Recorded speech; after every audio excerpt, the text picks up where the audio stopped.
Oh, hey, what's up? Didn't see you there. The music in this game is kind of a vibe. I'm digging it already. I want to make sure that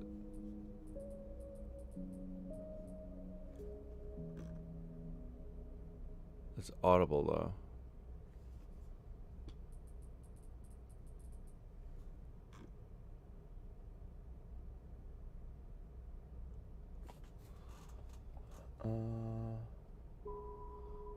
do this.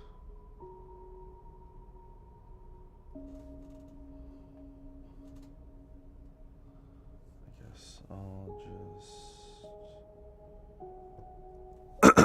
bring it up on my phone.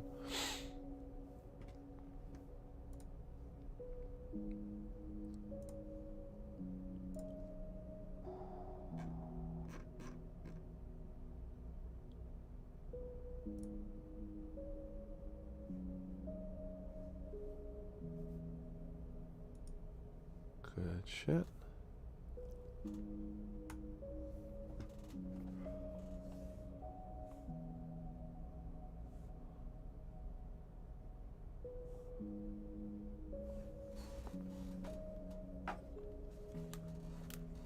Actually, one sec.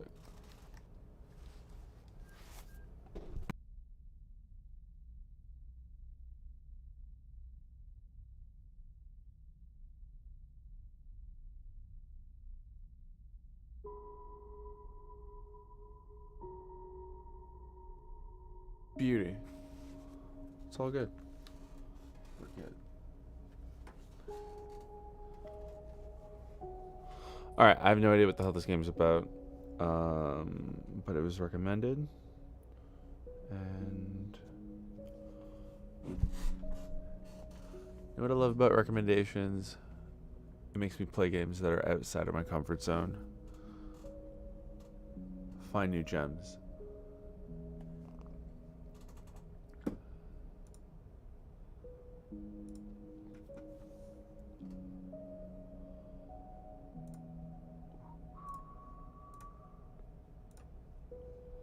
Let's do that.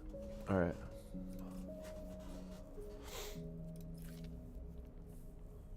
Oh, what? Character classes? Oh, there's 2 character classes? No. 3. Machinist. Oh, shit. Wait a sec. Almost forgot to change the audio source.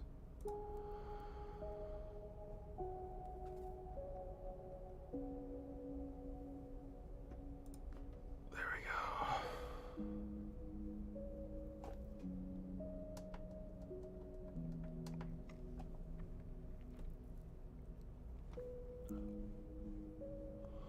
Repairs. Okay, so machinist repairs and modifies automated systems used in industrial resource extraction. Sleepers assigned to machinists are machinist work are usually diligent, careful, and structured people. Efficient extractor, chance to gain random scrap item on engineer actions.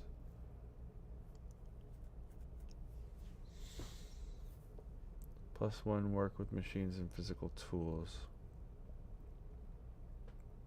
-1 approach a problem head on.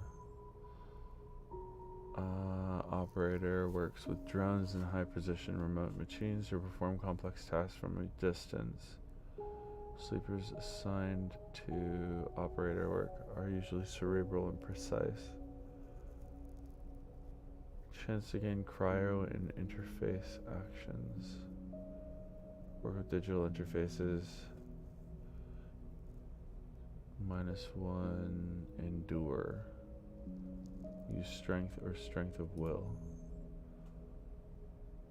Extractors work on resource extraction often in hard vacuum environments. Sleepers assigned to extractor are often confident, self-sufficient, and have a high level of endurance. Sunbathe. Dice action allows energy recovery at home. Uses strength or strength of will. -1 into it. Approach problems with awareness. Either machinist or operator, I think.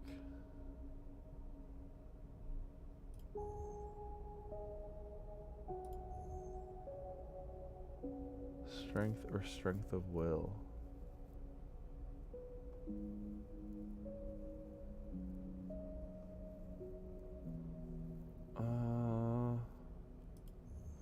kind of leaning toward machinist.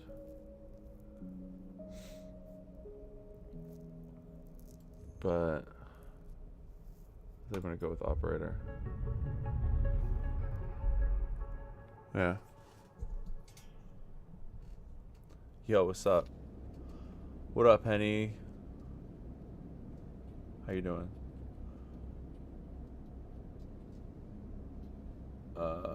Yo, stupid. When? When did you message me? On Facebook?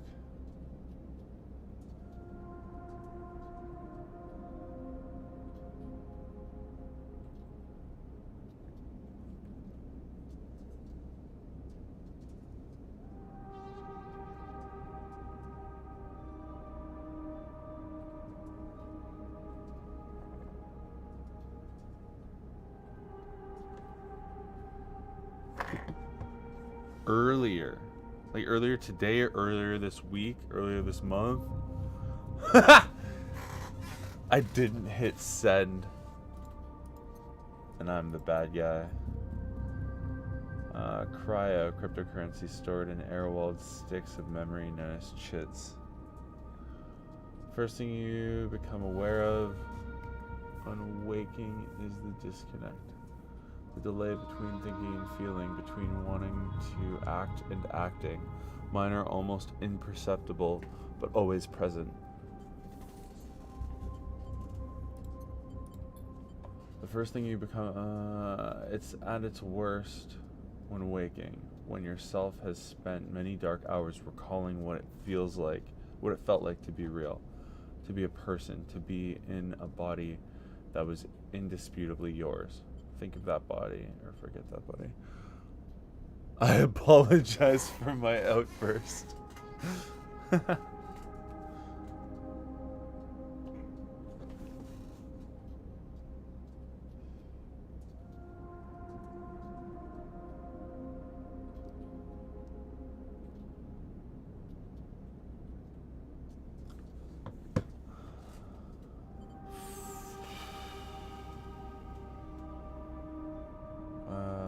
Forget that body.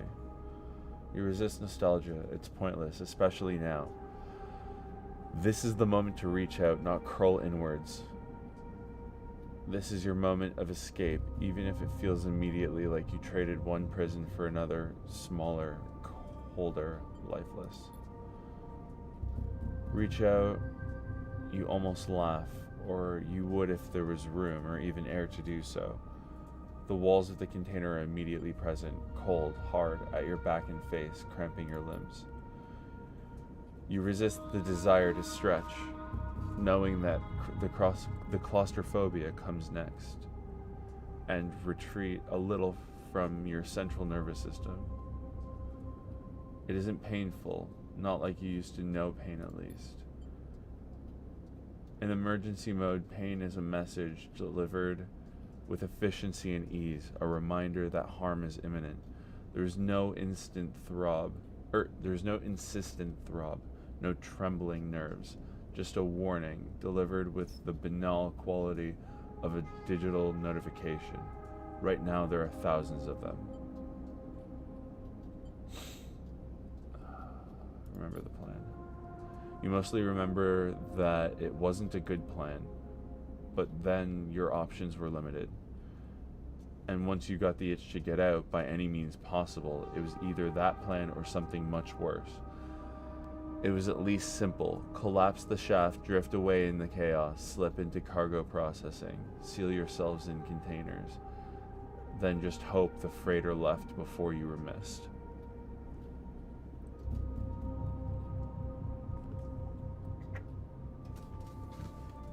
Check my phone. Facebook? Yo, I still have no message. Oh, on Insta. Or, WhatsApp.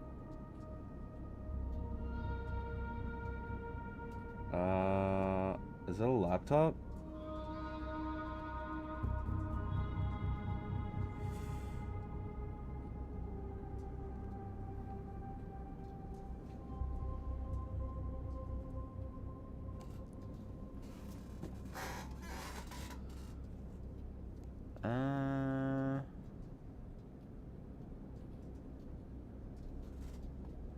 Yeah, I don't know.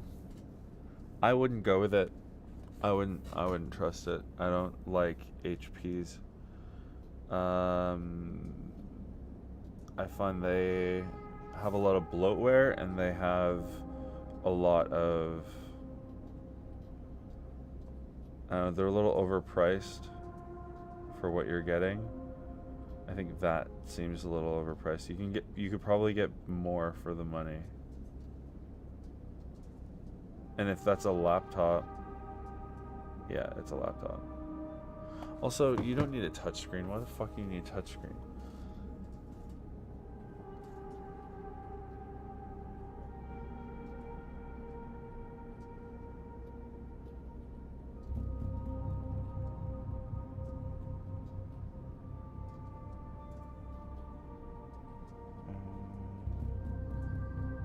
Also, if you're looking to game, this is not a good this is not a gaming laptop.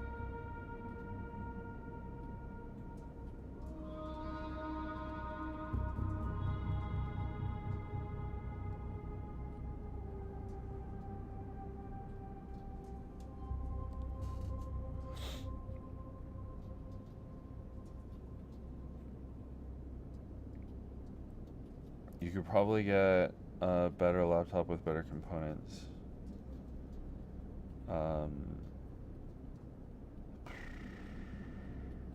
Yeah, it doesn't even really have like a proper GPU.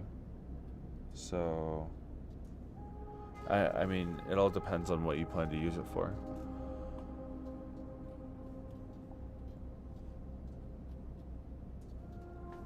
You mostly remember blah, blah, blah. Oh, right, yeah, okay.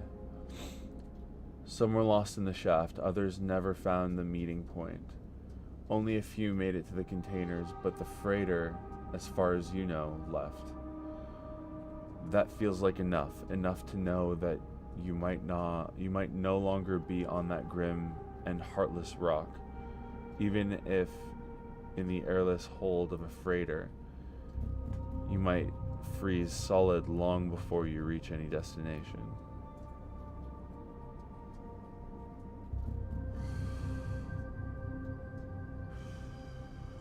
Try to rest, but you were restless. It's been a long time since you left, surely weeks, maybe months. You were dully aware of damage to your legs, your right arm.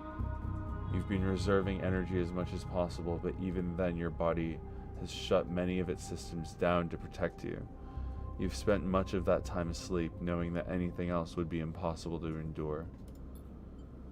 You feel the weight of that impossibility to begin to gather. It's time to sleep again, to nudge this false body into inducing delta waves in your emulated mind, and once again recoil into a dream of when you were once a person. Time passes, the cold creeps further in. You feel something. Warmth. Not true warmth, but the indication of its presence. Your joints release from their rigor. Sound, too, everywhere, screeching and shimmering so loud that your body ducks your hearing to protect its sensors. Then light, white as the cold. Then softer and softer until, in a haze of dirty yellow, a figure appears. You are out.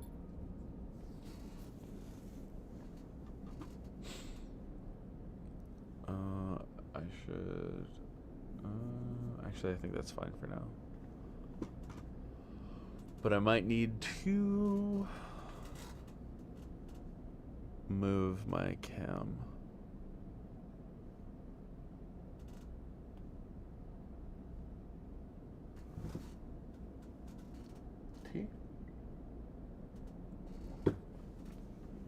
Alright, what am I meant to do here? Dragos, pragmatic salvager. No data. Whatever the hell that is. Let's click this. It's been a few hours since Dragos pulled you from the container. You sit huddled in a corner of his scrapyard, swaddled in the reflective folds of a mylar blanket. You're slowly coming back to consciousness, back to life, and you stare at the ornately curving element of an improvised heater. You are surrounded by angular, incoherent lumps of ships, some corroded beyond recognition, others still carrying glassy wounds along their edges where a plasma arc sliced them apart. As you trace their shapes with fogged eyes, you hear a voice. So, Sleeper, you all thought it.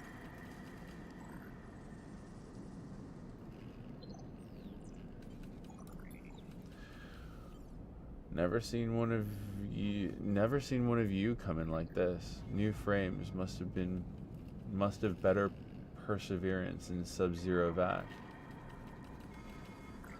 Even more than a few of you frozen solid to hull plates or inside outer locks in my time. They weren't so lucky. Dragos comes into focus, shrouded in makeshift tech.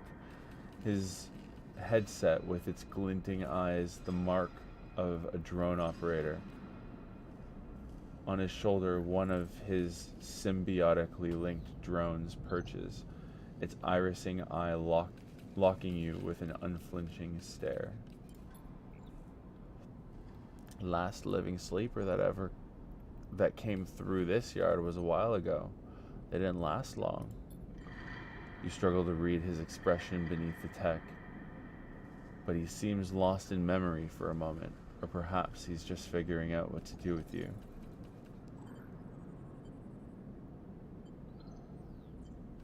What happened to them? He ignores your question.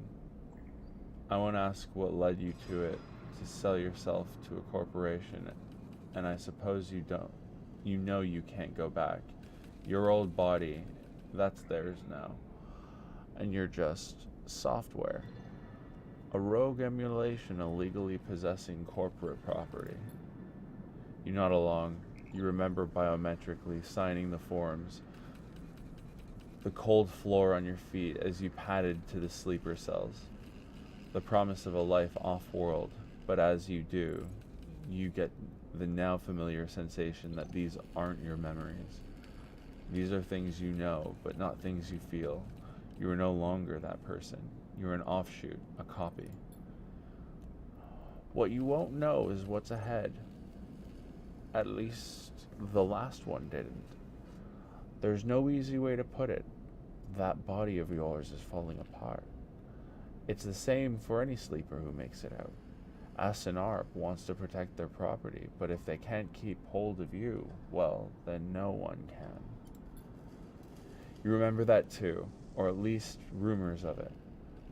From the other sleepers, planned obsolescence, a built-in dependence on the regularly administered supplements that were part of your routine.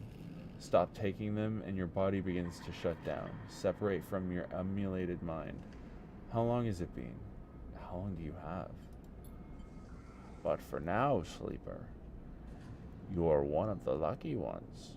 Dragos glances up and away towards the glassy dome of the yard. The eye is the best place you could be right now. The eye? The station. You'll see soon enough. Dragos impatiently shifts his weight. Look, I've got things to be getting on with. He trails off. There's an old freight container I've been using as storage out in the stacks. We haven't been pulling much valuable scrap these days, so you're welcome to it. Something wells up inside of you. Emotion, fatigue. You shakily get to your feet. All right, you head up on up there. You look like you need some rest. And with that, Dragos stalks back into the Rex, his drones already converging on a rusting hulk.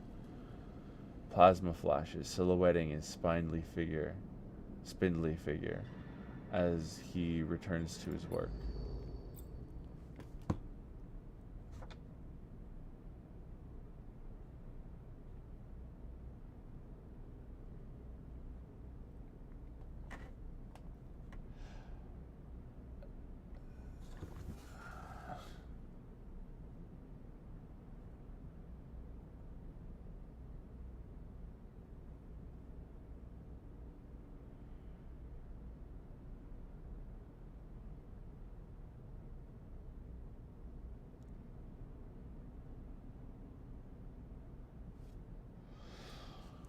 Tutorial.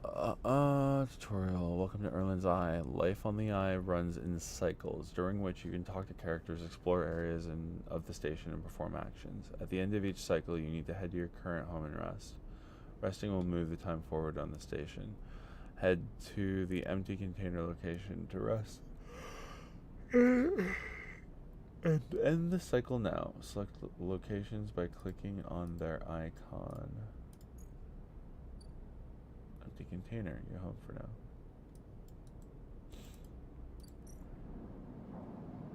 End the cycle. All cycles need to end. Rest and prepare for the next one.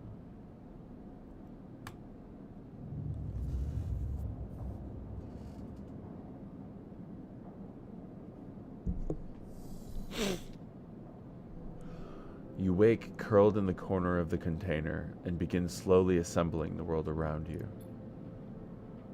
After all this time, you still find this body, the one you wake in now, strange and disjointed.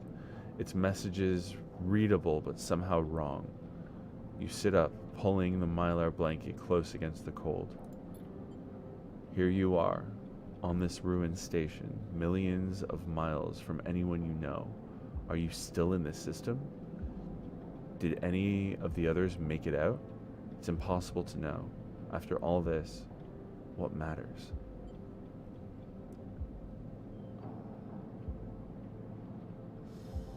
Getting answers.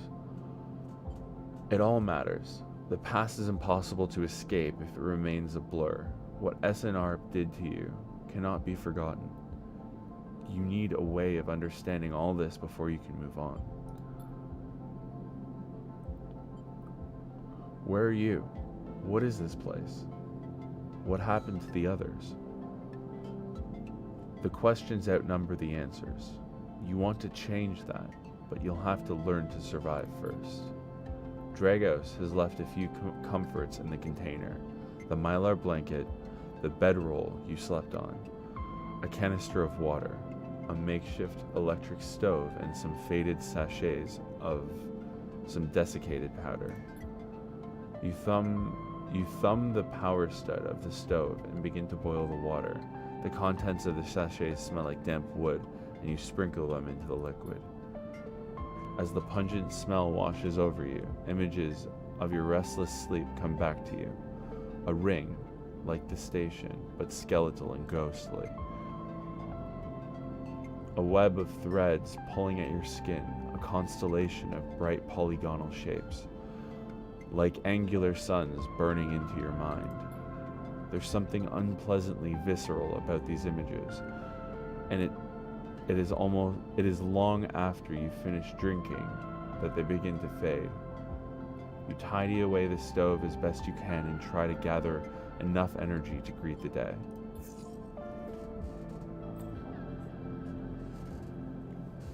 Okay, tutorial, condition, action dice, energy.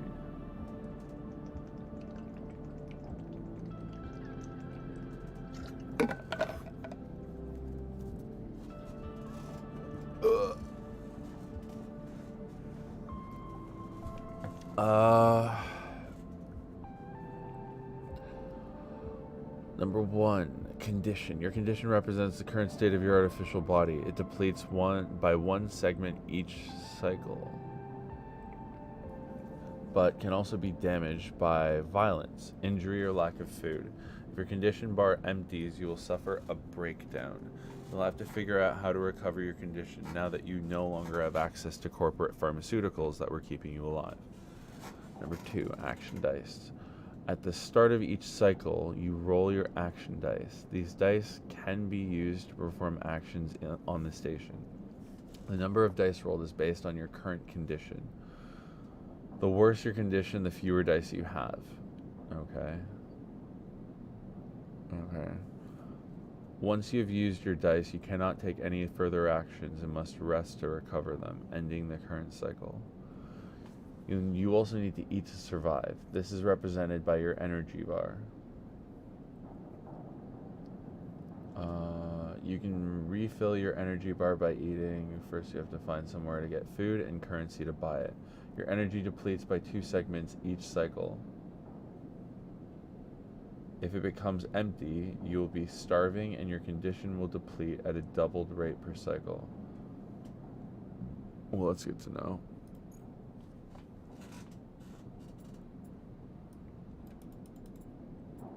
Okay, I guess we leave.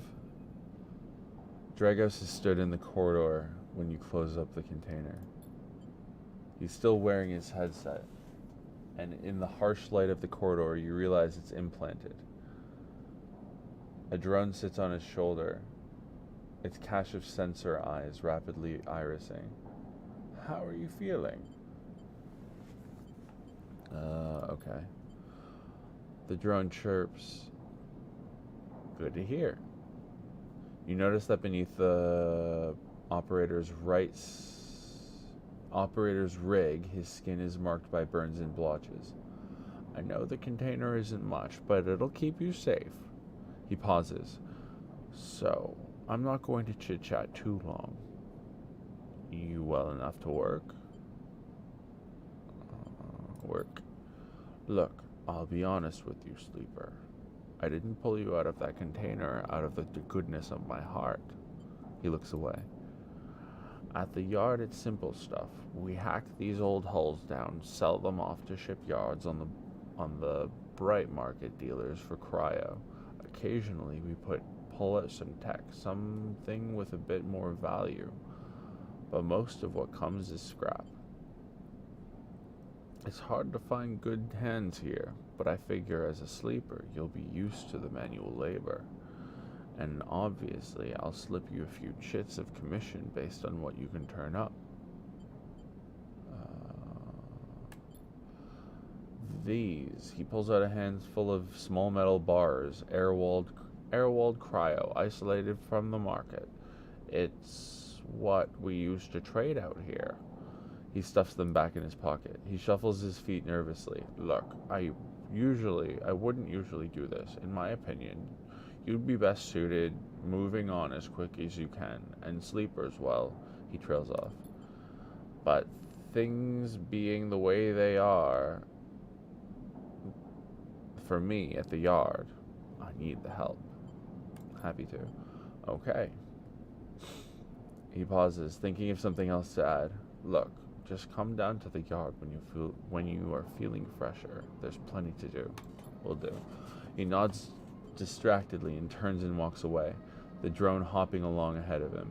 See you later, he calls back. Looks like it's time to get to work. Dragos' yard. There's nothing else I can do right now. Okay, so we go there.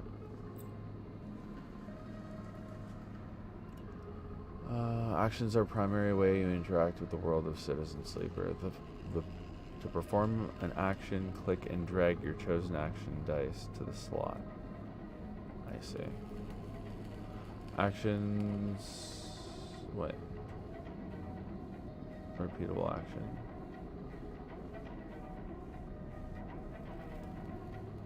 Risky, safe. Manual salvage, hull dissection. In the rusty hull can hide valuable components and materials. Extracting them means cutting carefully and skillfully. It's going to take some time to sort and cut your way through the towers of salvage, but you're no stranger to hard labor. Actions reward you with clock progress, energy, condition, or items depending on their outcome. There are 3 types of outcome. Positive, the action goes better than expected. Neutral, the action succeeds. And negative, the action fails. Action dice affect these outcomes as follows. 100% chance positive, 50% positive, 50 neutral, 25 positive, 50 neutral, 25 negative, 50 neutral, 50 negative. Error.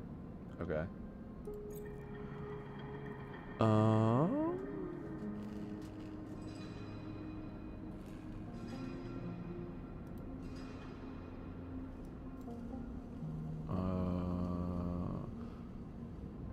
Okay, so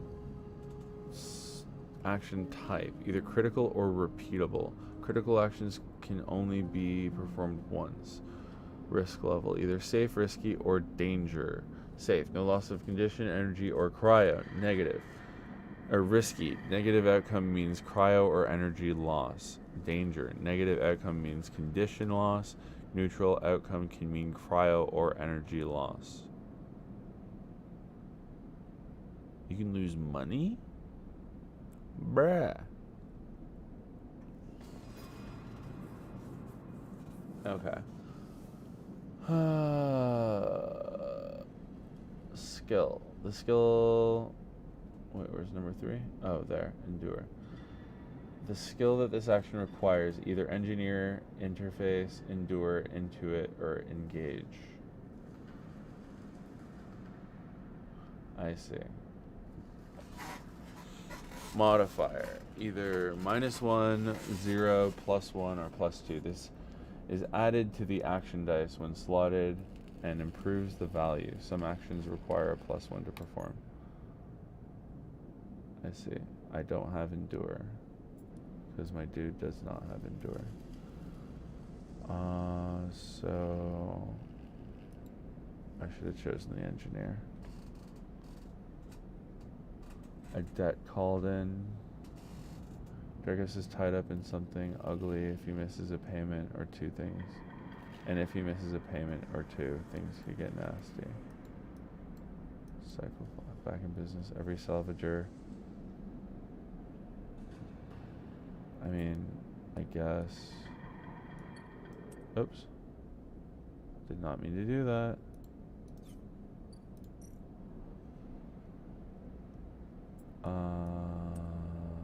I guess we run this because it's safe. I think. 50%.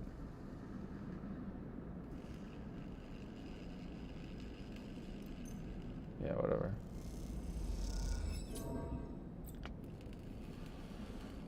Actions often progress clocks. Clocks are displayed below the actions that fill them, and they track your actions and how they affect the world. Filling a clock means something good or bad is about to happen. Some clocks, such as the one tracking Dragos' debt, are cycle clocks. These clocks tick themselves once each cycle and can complete without player input. Any active cycle clocks will be displayed in the icon for that location.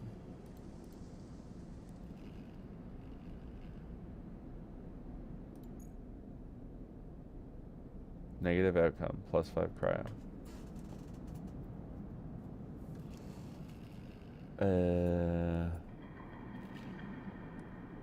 I guess we will go with this.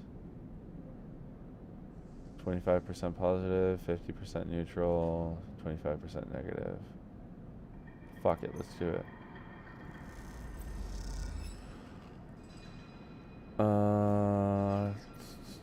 Drives and navigation. In Citizen Sleeper, you unlock drives as you discover more about yourself and the world. Drives guide you in pursuing specific objectives, depending on which path you wish to take. You can track drives, and any track drive will place a yellow marker on locations that will help you pursue your goal. Access your drive menu via the arrow button at the top left of the screen. Okay. So, find a doctor. You're not free to explore Erlin's Eye and make a life for yourself here. Try tracking a drive to help you survive. Look for food to keep your energy up and a way to recover condition. Fill clocks. I need food. Okay, so I need to get fucking food. Fill clocks to progress stories and find new opportunities. Remember to end cycle at your home when you're out of dice. Use the mouse wheel or W and S to scroll along the station. Rotate the view with A and D. Got it. Nice. Positive outcomes. Sweet.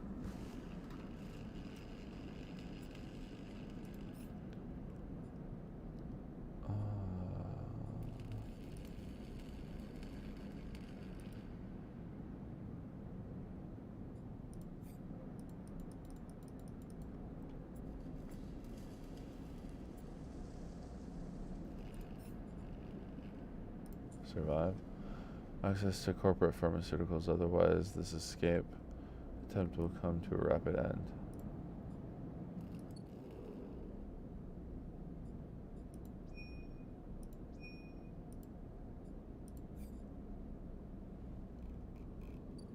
Oh, okay. Low end gate. Bright market. Dock B2.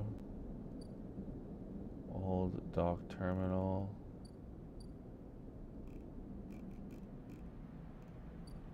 Shipyard.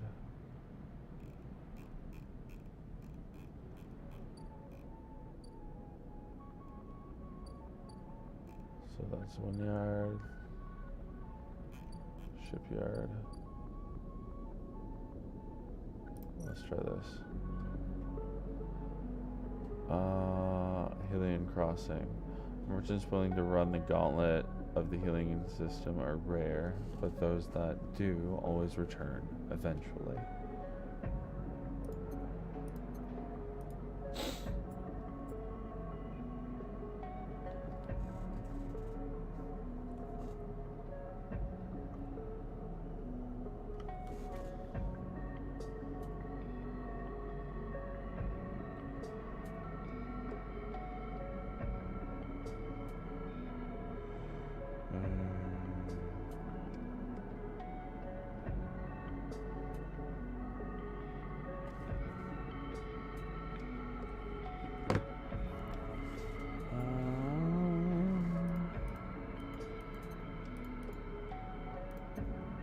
Alright.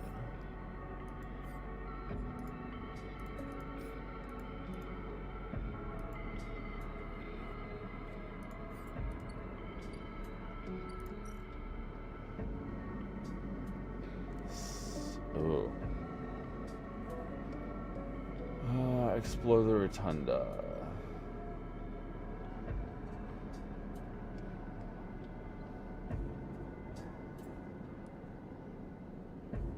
Passageways and concourses leading to all kinds of docking bays.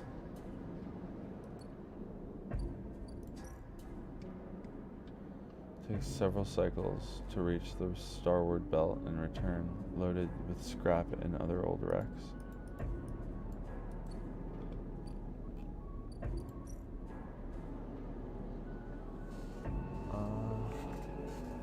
Ask for directions. Why wonder when there are hundreds of people that live and work within the bright market? All you need is the courage to approach them. Dangerous? Okay. Explore the market. Smells, sound, and buzzing activity of the bright market makes it a dizzying place to wander, but an enticing one too.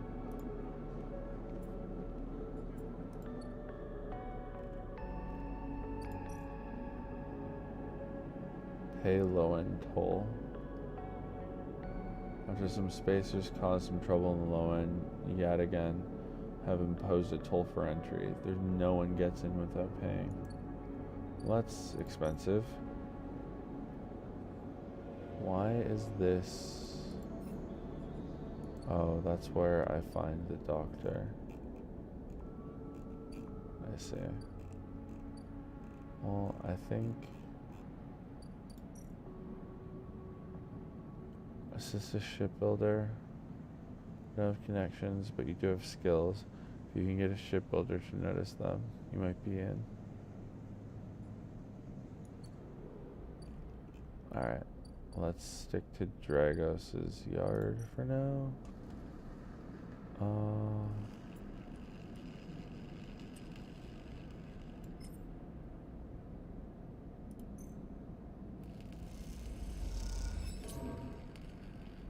Oh, what the fuck?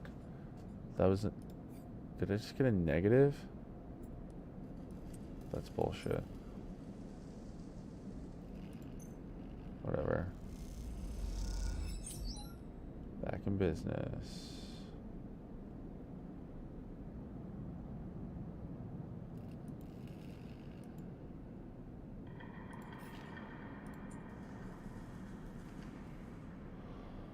Dragos pulled you out of the salvage and set you up. Perhaps you can repay his kindness in time. Okay, so my hunger is high, I guess. And cycle. Alright, so now I'm starving.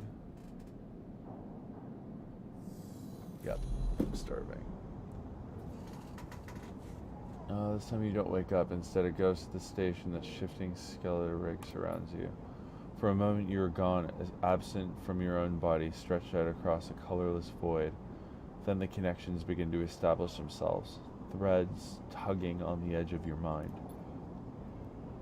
These threads become vectors of exchange and then extensions as you feel your thoughts slipping away down them, dissolving into millions of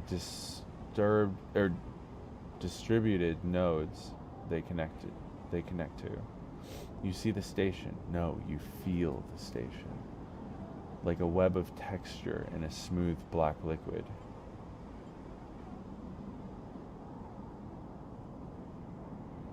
I'll touch it. You find a point in the station and you connect to it, pulse through it, follow loops and paths under and around it. You touch more points than you have fingers, and then you try in a moment of impulsiveness to connect them. The flow passes through you so rapidly that you feel yourself being carried with it, splitting and separating, eddying and gathering. As you do, things occur to you, things that you can't possibly know. You reach out, try to grasp them, try to touch them too. You notice a tugging feeling, pulling at you insistently, as if it were a small child. Somehow it's pulling in two directions at once. You look down. All of a sudden, everything shuts off. You come back trembling into this unfamiliar body, both yours and not yours all at once. You find yourself standing in the corner, eyes now open in the dark steel walls. You feel a change within you, a shift. You close your eyes for a second and you feel it waiting there. The station splayed out across your mind. A storm of connective nodes waiting to be explored, and then it is gone.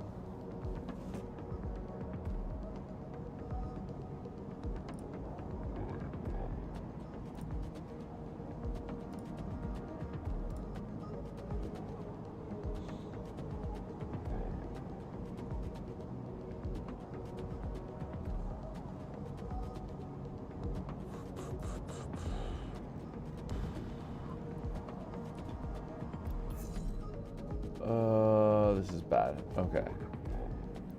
I need to find food. I have shit dice.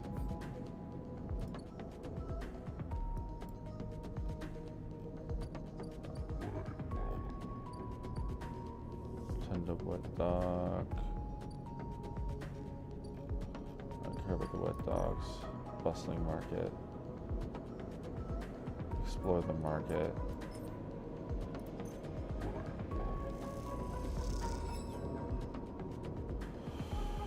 Fucking negative outcome.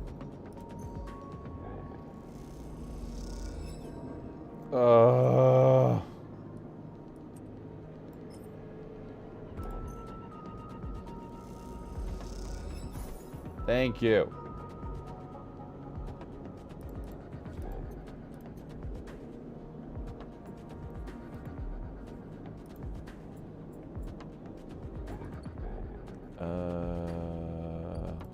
You. Next comes a call from the enforcer at the door. You shuffle down the flickering hallway towards the open apartment door. You keep your head down and your shoulders high in the queue, trying not to bring attention to yourself. You were thankful for the tip-off that a doctor was operating out of this place, but now you're here, you aren't so sure. The gang enforcer on the door, the flickering light strips, the decaying hab block. They have all made the long queue a test of your nerve.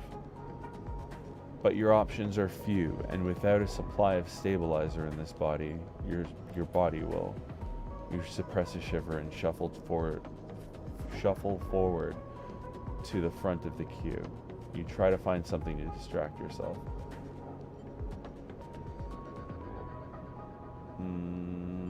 Look at the Enforcer. The Enforcer is looking down the corridor, and you dare to glance at him. His purpose is unmistakable. He is there to intimidate, to threaten, and if necessary, carry through those threats. His broad shoulders are framed with a metal exoskeleton. A couple of mirror-like implants sit below his eyes like mercury teardrops. Subsidiary sense input or aesthetic markers, you aren't sure. But you also aren't familiar with the geometric blade-like tattoo on his arm. You make a note of it. You avert your eyes when he looks back at the queue. After a few moments, a figure pushes through the doorway, and you catch a distant voice. "Send the next one in, Toshiro." The Enforcer jerks his head, and you slip inside, passing through the dark entryway and pushing through the plastic sheet on the far door. The room beyond is bathed in warm light. A floor-to-ceiling transparent panel gives a full view of the Bright Market's sealed roof and the buzzing traffic above, and for a moment you are transfixed by the motion. "Come, sit," comes a sharp voice, and you can see a silhouetted figure turn away. Replacing the plastic sheet over the frame of a simple folding bed, you make your way across the room. The figure turns, and as they do, you see an expression of confusion flash across their features. They open their mouth as if to speak, they blink, and then quickly regain their composure. "Please, sit." They gesture to the bed, then turn to open a case of tools on the table. You sit. Sabine turns a compact diagnostic scanner of some kind in their hand. They hold it to their eye. "Remain still, please." Their tone is clipped and businesslike. You stare ahead, still dazed from their expression when you enter. Fear, recognition, sadness, unmistakably etched across their face. "How long have you been in the station?" they ask, the scanner still to their eye. Don't answer. They lower the scanner and meet your eye. "You can talk." They glance toward the doorway. "I know the conditions aren't ideal, but I need you to be honest with me." They make some adjustment to the scanner. "Or you can leave." They set the diagnostic scanner on the table. "I'm going to start by assuming that you don't know anything." They take your arm and roll up your sleeve, inspecting your synthetic skin. "Your body is dying." They say it without ceremony, without drama, but not without empathy. SNRP doesn't like to see its proprietary technology let loose. To prevent bodies like yours, frames, as they like to call them, from being stolen, repurposed, or in your case, escaping, they built in a process of so-called planned obsolescence.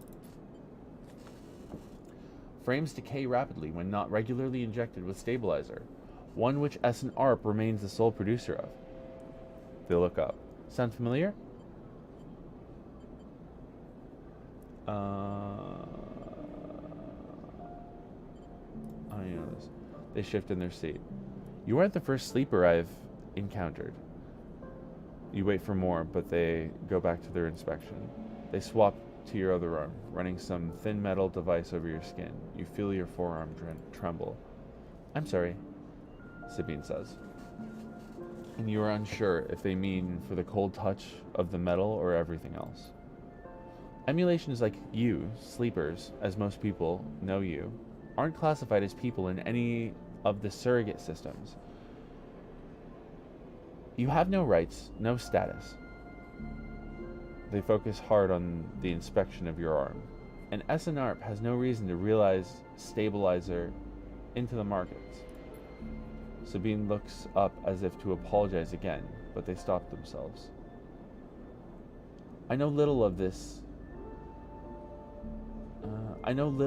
is of use to you." They turn away, disassembling the metal instrument and cleaning it. Silence fills the room as Sabine works, and then the silence gives way to tension. You stare at their back. willing them to say something, anything. Sabine turns to face you. I may be able to help. They sigh, and you see the darkness under their eyes. Hearing the fatigue in their voice, they gesture to the door. You saw Toshiro outside? You nod.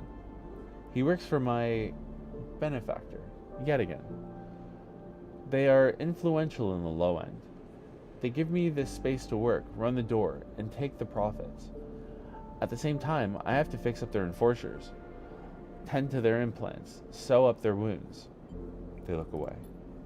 But yet again has connections, smugglers from the Starward Belt, mercenaries working for the corporations on Ember. If they can source the stabilizer, maybe you'll have a better chance. Sabine sets down their plate, their slate, their notes. Their notes complete. This is dangerous, and it'll be expensive, but I think we can do it. Why help me? Yo, Don, what's up? Yeah, the music is really, really nice. And the art style is also pretty cool. It's a lot of reading, but it's been super fun so far. But I'm very, very early game. But the story is super interesting. Good to see you, Don.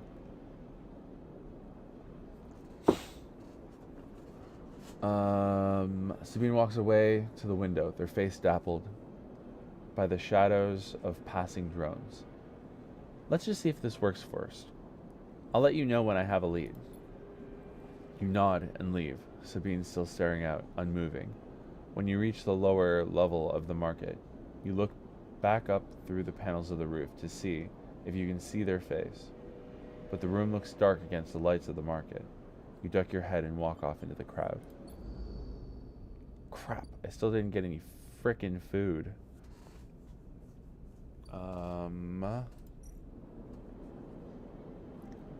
Sourcing stabilizer. Need to source stabilizer.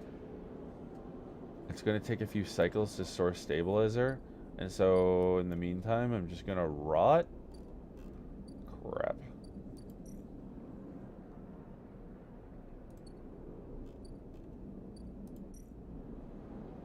Okay, well, I'm out of actions, so I might as well end the cycle. But I'm starving.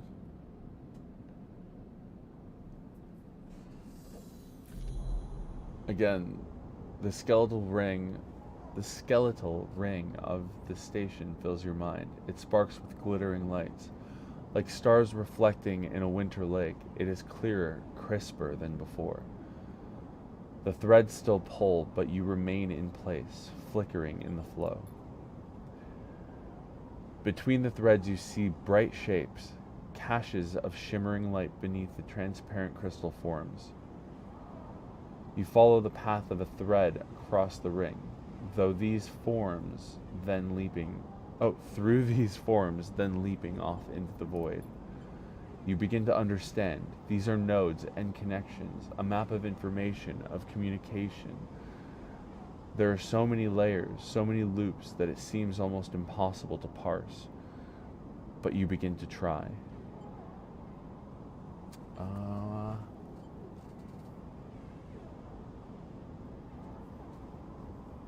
These are nodes and connections. I have to focus on the nodes. The nodes are glassy, bright, but in all this flow, the only solid and fixed points.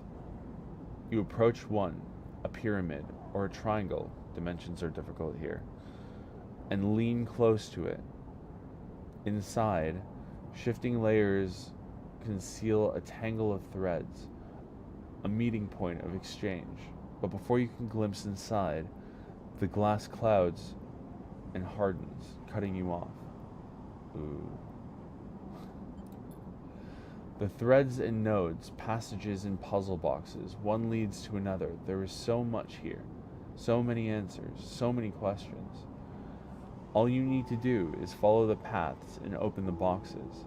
You look out across this ghost landscape of exchange and see an opportunity. But then that insistent tugging again, pulling at you. You look down again to see two lines, two threads pulling in different directions, as if they were tied around you.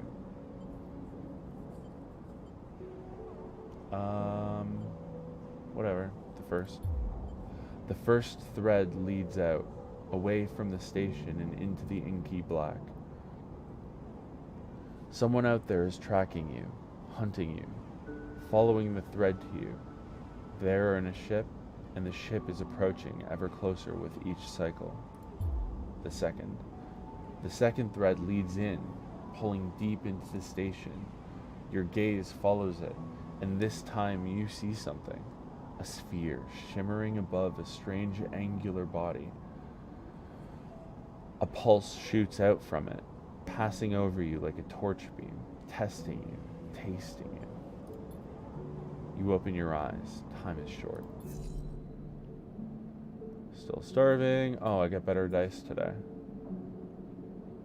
Someone out there is tracking you, following your trail. Won't be long before they arrive. The cloud. Something has changed inside you. You can now access the data cloud of the Eye, a network of decaying protocols and data caches. While there, you can use dice and items to access systems and extract data.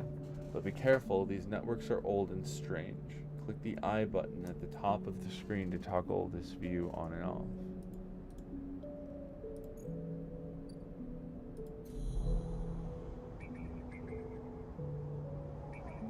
Oh, whoa. Okay. Yeah. It's, definitely strange. I don't know what any of these things are.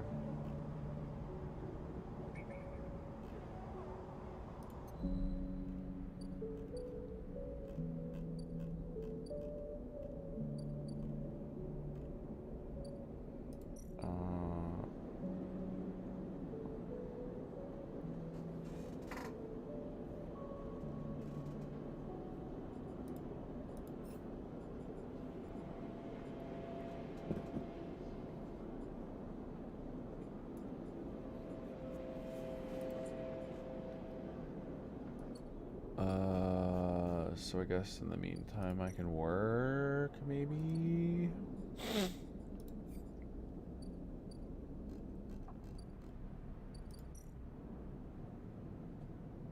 Not an engineer.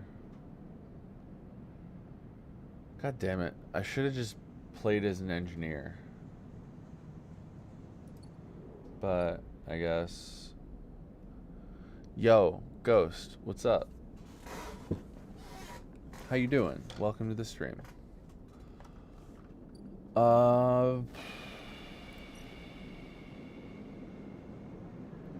No. Oh yeah, we'll just go back to Dragos' yard.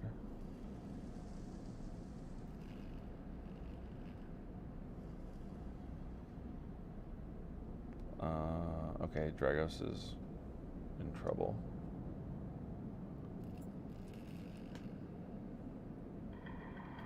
I guess I will... No, that's stupid.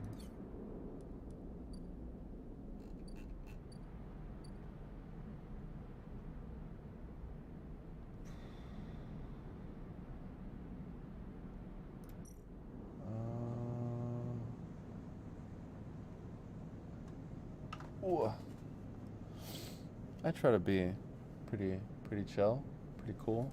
I mean, not necessarily cool. I wouldn't call myself cool, but I'm pretty chill, easygoing. All right, well, I guess I'll burn this here.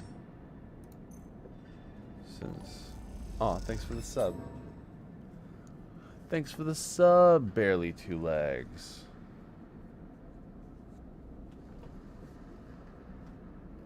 Oh, sub, yeah. I mean, please do, Ghost. Shit. Did I even get anything from that? I guess not. Oh, I got like 5 cryo. Distracted me. Thanks for the follow, Ghost. Much appreciated. I'm loving this game so far. It's super not like the the type of game that I would normally go for, but like it's definitely really enjoyable.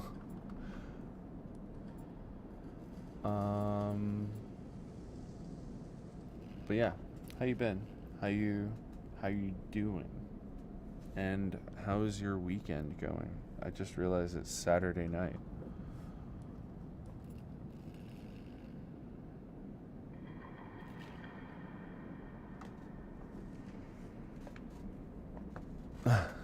The honesty, like the about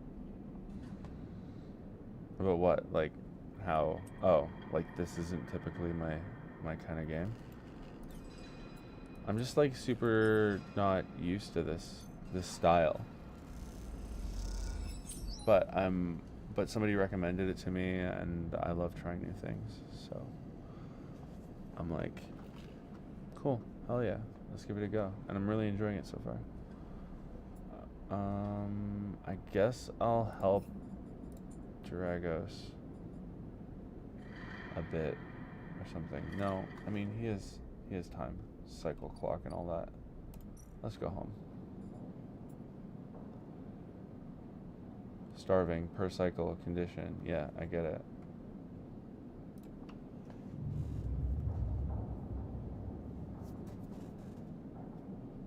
Yeah.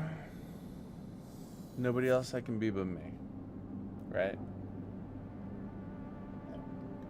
Okay, this is bad. My condition is declining significantly, and now I only have 2 dice. It's... As you close up, a voice echoes down the corridor toward you. Sleeper, wait up! Turn. Oh, who's this? It's Feng. I don't know who this is. I haven't met Feng yet, so I don't have a voice for Feng yet. Oh, thanks. Thanks, Ghost. I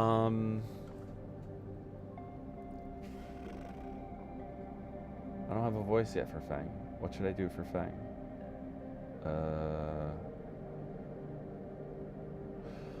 Feng is coming down the corridor toward you, a wonky grin on his broad face. Hey, glad I caught you. Oh yeah, the soundtrack is so freaking good. Like, they do a really good job of creating that, like, really setting the tone in the atmosphere. Do I know you? He grins. You do now. He puts a hand on your arm. I've seen you hanging around. Just want to chat. You staying in that thing? He nods back to the container, shaking his head. Rough. It can be hard to get a start on the eye. He looks away down the passage. What was it old Erlin said? The eye opens for us all. Nice idea. But, well, not always very practical. He glances back at you. We do our best, but it isn't easy. We? You pass together into the main walkway. Havenage. We're all one dysfunctional family. Feng puts an arm around you. I'm not part of the security branch, though. Don't worry. I'm with the systems. Havenage? Think of us as an administrative association for the eye. Depending on who you talk to, we either emerged as a response to or a continuation of Andre Erlin's original union. He smiles. Personally, I avoid the topic. He stops you in the quiet passage. Look, that's not what I'm here to discuss. I've been seeing some unusual network activity, and well, I know a little about you sleepers. I have a small proposition for you. He glances around, but this is not the place for it. I have an office just across the way. Give me a cycle or two to prepare. Then, when you're settled, stop by. He lowers his voice and gives you a dark look. In truth, I need you. if what they say is true about you sleepers, well, there's work to be done. He pats you on the back, his voice bright and his dark look suddenly gone. Stay clean, sleeper. He walks off down the passage, raising a hand in farewell. All right, Fang's pretty cool. I dig him. He's pretty dope. Oh my god, Sabine really needs to get her shit together, or their shit together, because come on, I need that. I'm fading fast. Maybe. Okay, yeah. Okay, there's no wiggle room for the progress bar, I suppose.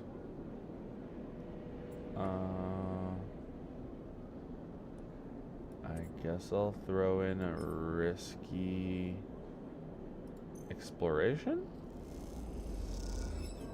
Negative outcome. Shit. Okay. Okay. Yo!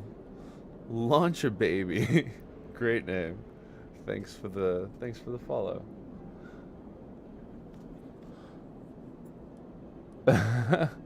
Launch a baby. That's a terrific name. Okay, well, negative outcome. Maybe I go back to Dragos's place. Or maybe I explore the Rotunda. Let's explore the Rotunda.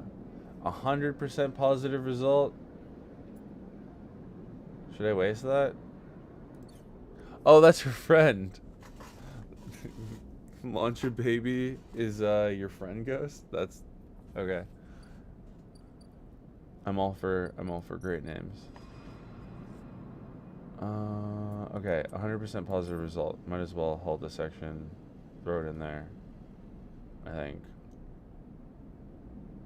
Yeah.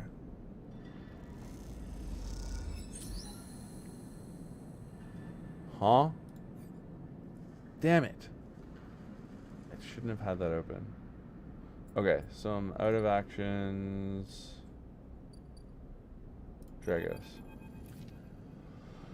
You arrive to a buzz of activity at the yard. Red blinking lights flashing across a vast dark shape, suspended below the dome.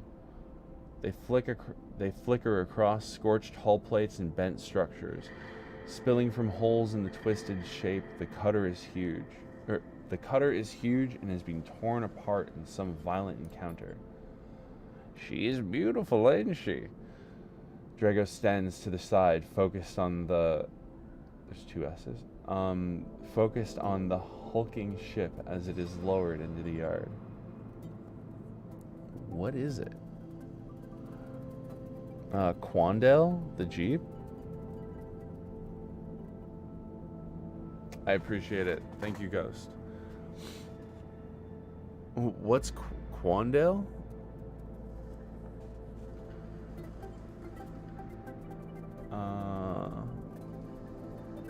Warzone? I don't know Warzone. I'd probably be really bad at it, I promise. The only first-person shooter I've ever really gotten into is Rainbow Six Siege. Oh yeah, me too. Me too, legs. Dragos laughs. That's my friend. Is grade A scrap.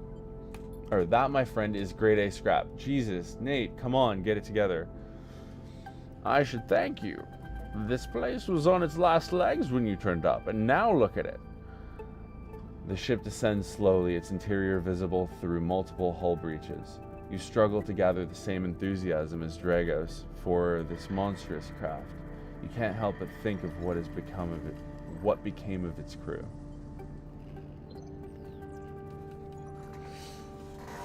Try Warzone?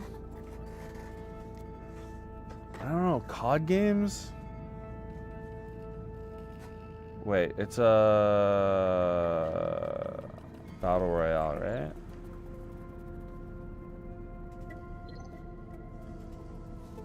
Yeah, I played a bit of Apex. I played PUBG back in the day when it was like, I think when it was still early access or whatever. It's I mean, yeah, I'll give it a go. But I don't know. The thing about Rainbow Siege that really appeals to me is the fast TTK. Like, I find Call of Duty games frustrating in that, like, headshots don't mean much. They don't mean enough. Like, I want one shot, one hit, one kill, headshots, and that's what gets me with Siege, and the like emphasis on team play and communication and collaboration and map knowledge. It's like super fun. I say that, but I haven't played the game in like almost a year. Probably almost a year. What happened? What do you mean? He glances at you.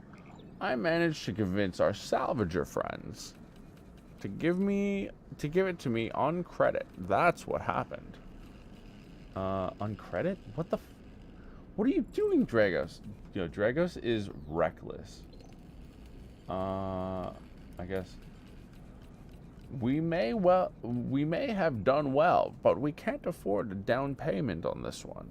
He pats you on the shoulder. Don't worry. We'll make it back once we chop this beauty up. You sigh, but Dragos doesn't seem to notice. The ship creaks like a calving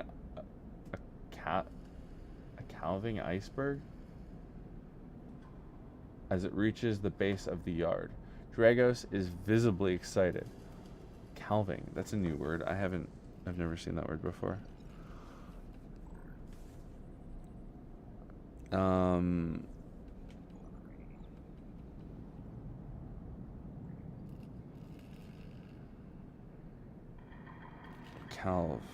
Calving of cows. That's what I thought. Oh, of an iceberg or glacier split and shed a smaller mass of ice. Okay, so I thought it was like, so it's like cleaving, but like it. Okay. Oh, so like an iceberg giving birth to a calf. If the iceberg was a cow, that makes sense. Yeah, calving.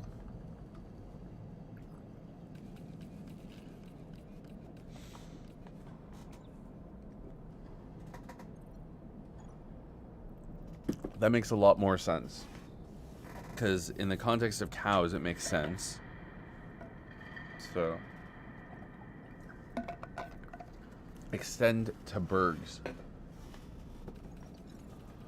Like a calving iceberg as it reaches the base of the yard. Dragos is visibly excited.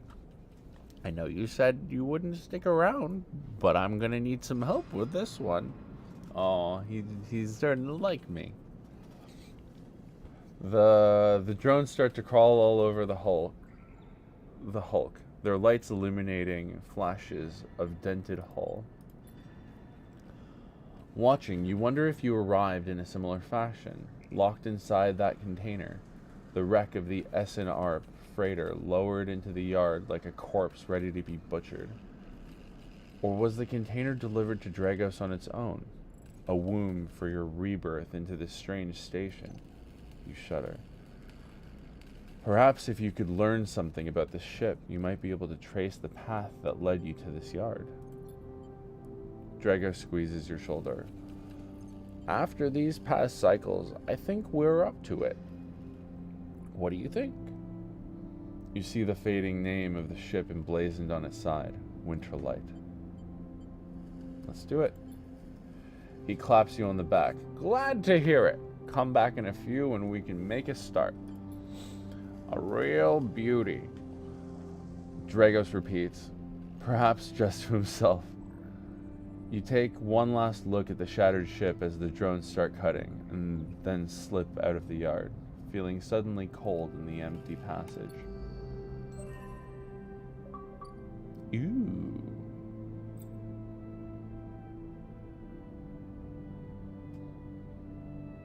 Cute. You've completed your first drive. Each drive completed unlocks an upgrade point you can spend on upgrading your character. Access your character menu via the arrow button at the top right of the screen. Ah, up there. Cool, cool. Clash Royale. Mega Knight. What you said about cows or whatever. I mean, what you said about cows or whatever. Nice. Mega Nut. What's Mega Nut? Or Mega Knight? Yeah, I don't do Clash games. I spent like a year playing, or way too much time playing Clash of Clans from like the very beginning. Just like playing for maybe 10 minutes a day, every day, just like collecting the rewards and maintaining my base. And then, I got bored, wanted out, but then saw that like everyone around me was heavy into the game, and I was just like, I wonder if I could sell this. So I ended up selling my Clash of Clans base for like $1,000. It's insane how much people are willing to spend on that game. Like, mind-blowing. But yeah, I don't really do Supercell and like mobile games in general, really. Although I bought a Steam Deck yesterday, so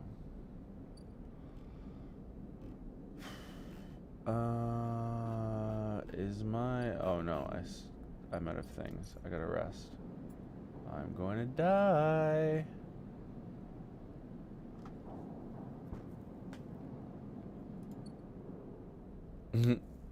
Hey. Oh wait. Oh crap. I forgot to put it on multi-stream chat.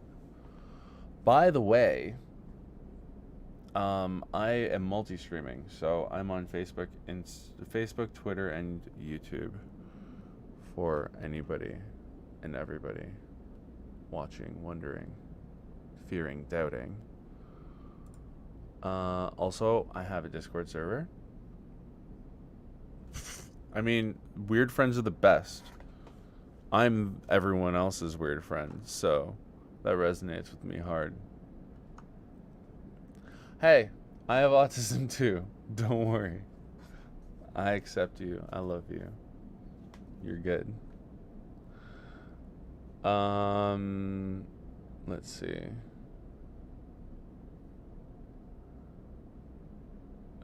Where is it?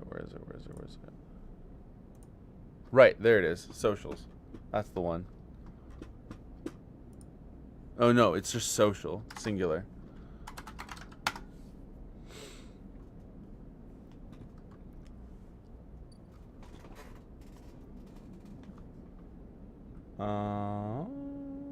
What was I doing? Oh, what? I didn't rest? End cycle.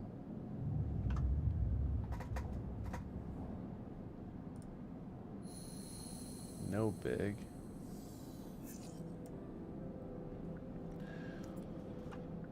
Okay, so person tracking me.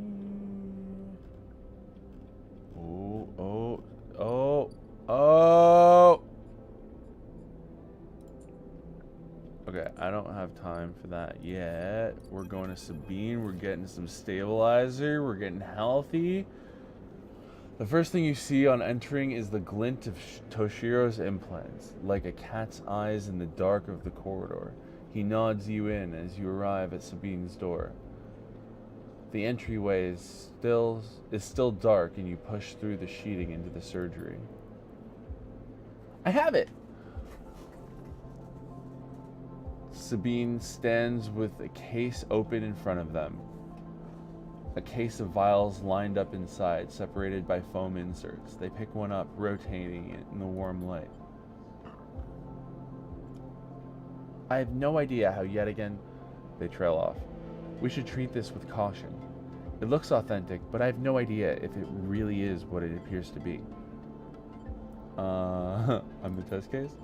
That seems to be the case. Unfortunately, I'm not sure we have another choice. They gesture for you to sit on the bed. The stabilizer works under a similar principle to an immunosuppressant in a transplant operation, in that it stops your body from rejecting the unfamiliar part of itself.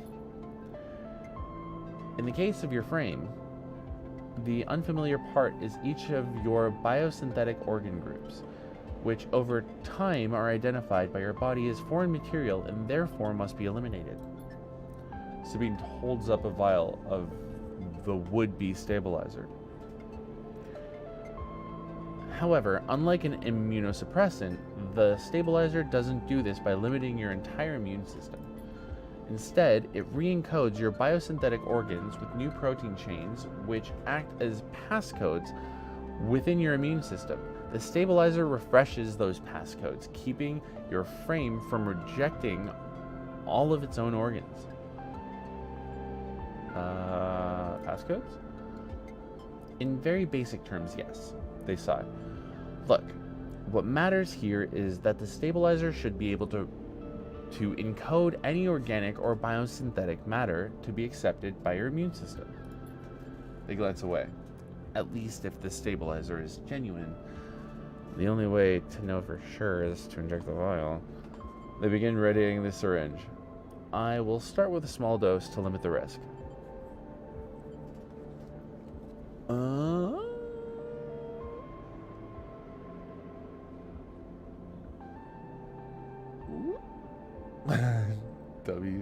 Windstream, thanks. Oh.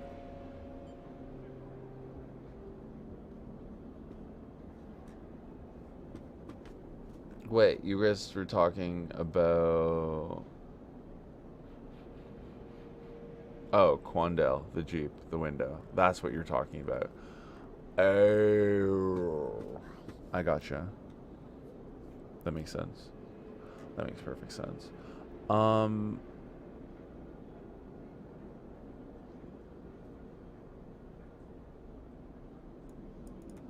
thanks, Ghost. Following on Discord. Okay. I don't have a choice. I think you're right. Sabine cracks the glass neck on the stabilizer vial and uses a syringe to extract a fraction of the liquid. They tap the syringe, and you watch as if any sign might emerge from the clear liquid. You barely feel the needle, your frame registering the initial injection, but with little response. A sensation begins to spread from the site, a fizzing, trembling wave that disperses through your arm with incredible speed.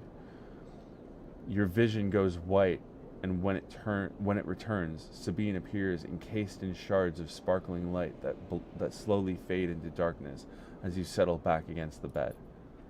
You swim in darkness, muffled noises, like an argument heard from underwater, prickling waves of cold. When you sit back up, Sabine is sitting in a chair by the window, facing away from you, backlit by the glow of their slate. Awake? What happened? The stabilizer's genuine. They sit down beside the bed. I don't know how Yadigan acquired a case of this stuff, but they did. Sabine looks troubled, distracted. This game is sleep. Fucking, what am I playing? It's called Citizen Sleeper. Yeah, it's like part graphic novel, part light RPG. It's really freaking cool, and I'm really enjoying this. I usually like more action-oriented RPGs, but just like the storytelling is really immersive and really fun and really interesting. Oh shit, what is this music? You should rest some more. But you're going to have to do that somewhere else. They gesture to the door. I have other patients. Sorry. Sabine nods towards the case. I'm afraid I can't offer you any more doses. You're going to need to pay for your next dose. Silence fills the room, and they return to their glowing slate. Looking around the room, it seems different somehow, as if things have moved or shifted. You wonder how long you've been out. Sabine? Nothing comes free, sleeper. Remember that. You manage to get to your feet and wander out into the hallway. The queue stretches down the flickering corridor. Toshiro stands impatiently by the door and fixes you with a stare as you leave. You lower your eyes as you stumble past, somehow faintly aware of the station spinning beneath you. Alright, that's pretty cool. So, I can acquire stabilizer for 100 cryo. That's pretty pricey. What the F is this? There's a scrap freighter just hanging? What's this about? Oh, I can buy scrap. Unload containers. I don't have the endure for that. Oh shit. The soundtrack is available everywhere and worth it. Yeah. This track is called Prismatic Lens. Yeah, I think this is a game where the soundtrack is definitely worth buying. Like, I don't often say that, but there's like quite a few games where I'm just like, oh, this soundtrack is top shit. I had to go do something. I don't know if you had to answer my question. What was the question? Oh, the question is, this game is Citizen Sleeper. It's part graphic novel, part light RPG, as Two Legs said. Two Legs is the resident expert, because I know nothing. I'm playing this on a recommendation from one of my bar patrons who also watches the stream.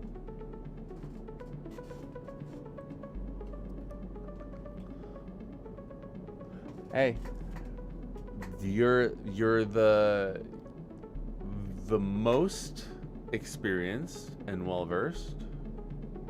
Therefore, you're the resident expert.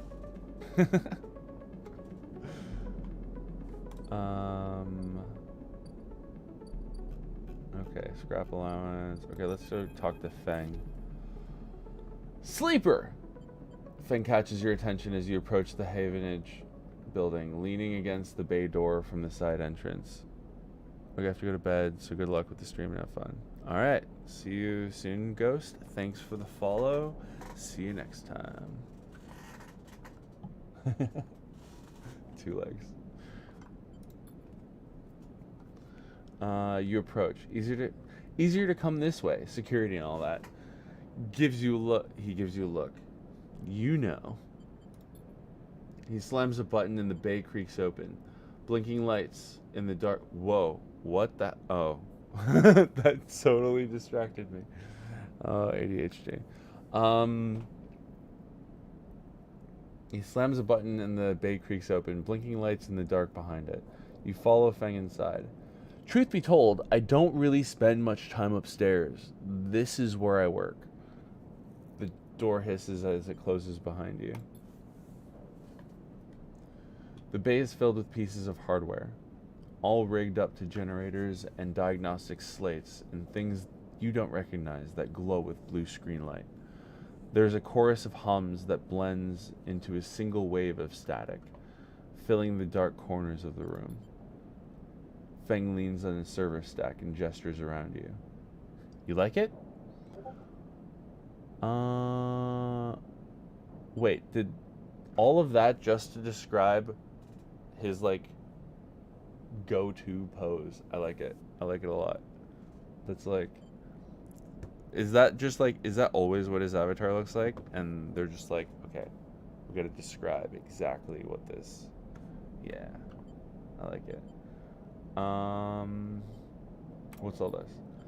He taps a nearby server stack, which bleeps in response. This is my treasure trove, all dredged up from the sea of systems we call the Eye. You wouldn't believe what this place runs on. He steps over to a towering block, speckled with vents. Some of these systems are from the original station, Ash 1. The one Solheim built. We've had to invent new components, repair things we never built, reverse engineer entire subsystems into existence. Residents here look up at the Eye and think they are seeing a concrete reality. But this place is a system in constant flux, decaying and growing, collapsing into new configurations. He walks down between the hardware stacks and you follow. We're keeping this place alive, but also remaking it into something new, dragging it away from those corporate origins. He stops. At least that's what I'm trying to do. What? Who the hell's messaging me on the data place? Oh God, that's not gonna work.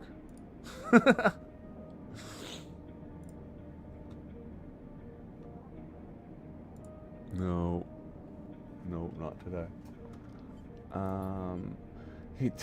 He turns back to face you among the flickering machines. They all hum around you. I know you can see this too, Sleeper. All these systems and sections, you can, can't you? It makes sense, right? You are between here and there, between the people and their systems. You light this place up like a beacon. That's what I need. You glare at the lights around you, and as you do, they seem to flicker, to realign, to follow your gaze. Fang notices too. I'm guessing being a beacon isn't always ideal when you're on the run, though.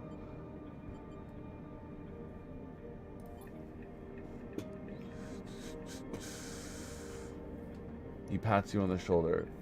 Maybe I can help you with that. There's a lot of old growth in this place. Subsystems I can't see. Access protocols, lost to time and decay. Secrets. A shitload of secrets. With your help, I can unlock this place. Break off those last ghost limbs of corporate control. He lowers his voice below the hum. Even in Havenage, there is old growth. Those whose roots track back into those battled days. You can help me dredge up the past, and I'll see what I can do about the tracker of yours. He winks. What do you say, Sleeper? Alright, I'm in. Fang pumps his fist and claps you on the shoulder. He meets your eye. You won't regret it, Sleeper. Fang passes you a ragged-looking metal tab. A gift, he smiles. It's a Solheim cipher. I dug it up from the depths of the station. Slot that into an old network gate, and you'll be able to pull out all kinds of secrets from the nodes inside. He walks you back to the front of the bay. Start by bringing me whatever you can turn up. Use that emulated mind of yours and see what's there.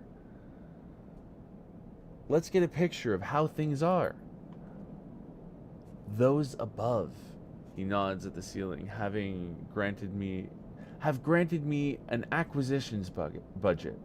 I can pay you for whatever useful data you bring in. I know you need it. He slams the door button again. Keep it quiet and keep it clean, Sleeper, and I'll see you soon.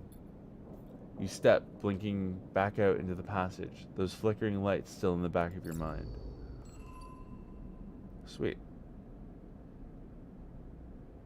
Alright, we got some cool... Wait, I need to freaking use my upgrades. What am I doing? Okay, so...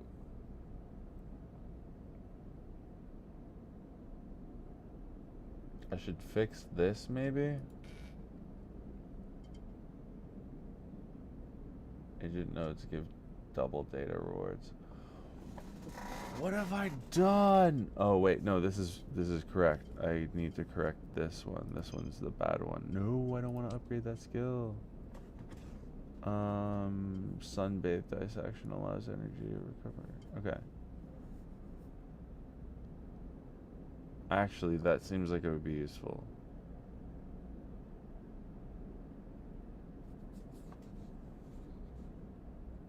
I don't know how useful that is, actually. Whoa! Wait. 2 legs, no spoilers. Was that a hint at something?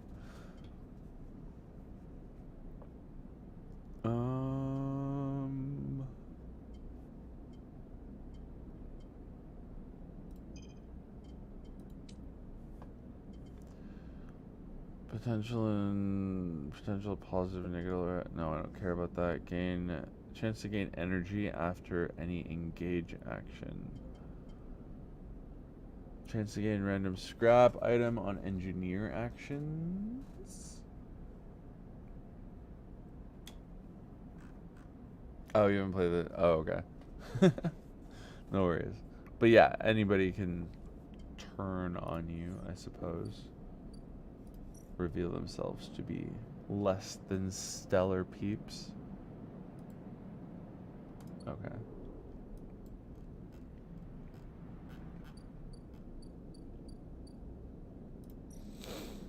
Alright, Dragos, you frickin' weirdo.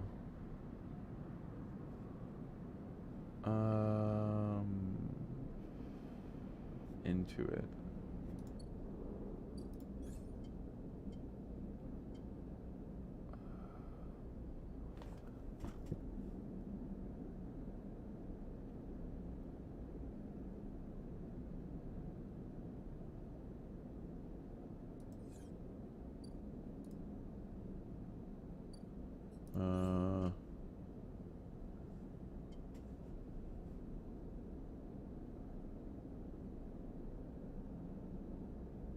Yeah, I don't know. Like, currently, I have, like...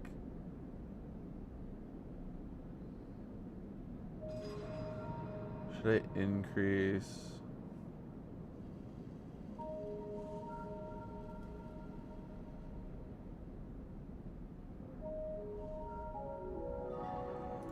Maybe I should increase my engineer.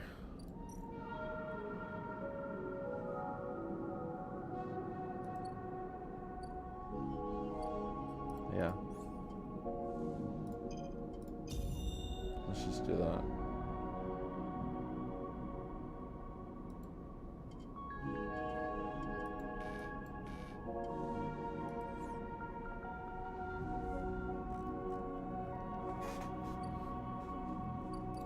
This boy. I don't know about this though. Although, this means 100% positive outcome, yeah? So...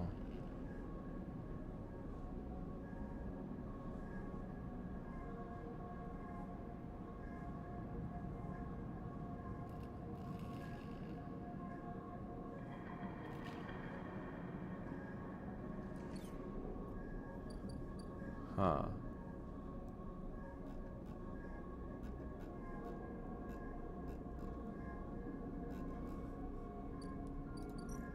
What is this? Well, I mean, okay, so this thing isn't gonna stay here forever. Frick the Endure.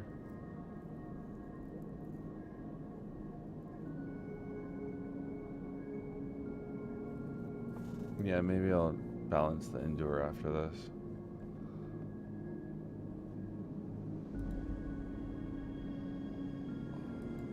Buy some scrap. Why?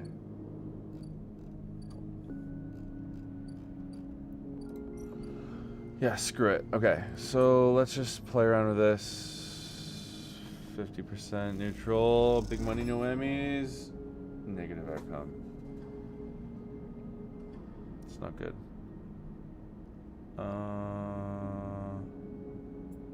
Whatever. I guess we will go here.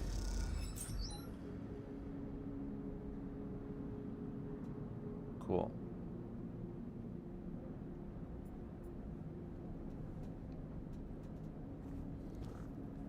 You discover a hidden compartment with spare components and backup data storage. This has to contain something of use. Alright, well, better go to sleep. Oh my god, I'm still starving? How the hell do I get food?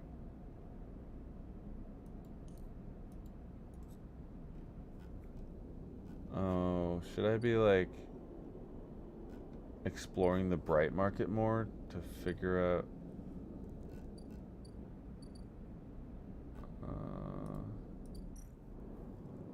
Do I sell the scrap? To who? To frickin' Boyo?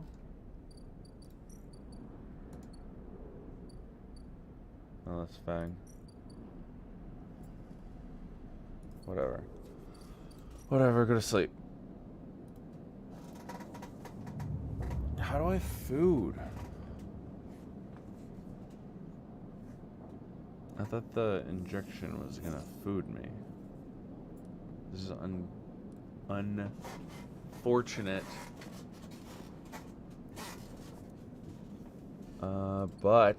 But I have many actions, many dice.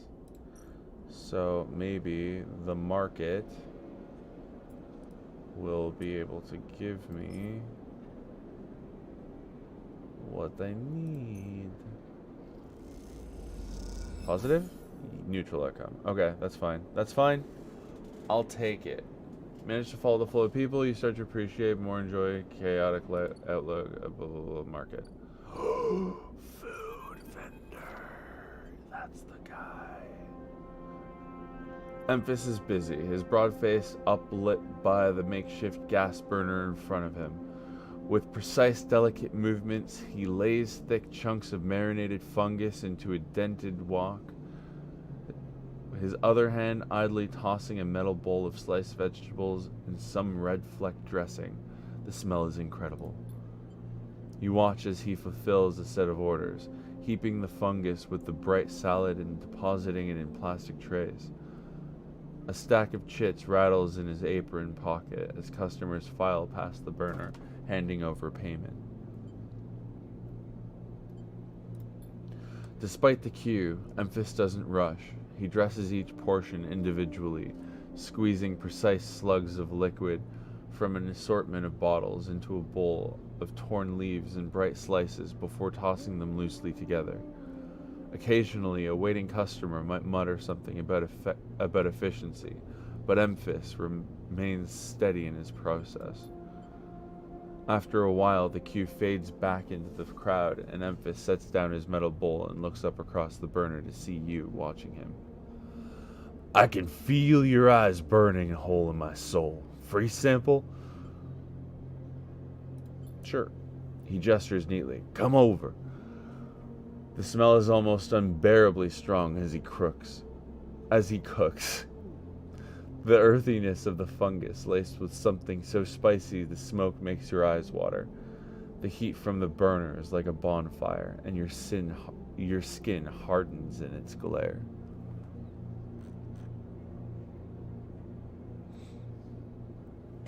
Oh, the music is everything. The music is absolutely everything. I like to play games with like the game's music, not just like my own, unless the music is copyrighted, and then I have to turn it off. But yeah, for the most part, I like to appreciate the atmosphere that the game devs designed the game to have. So I love having and interacting with that.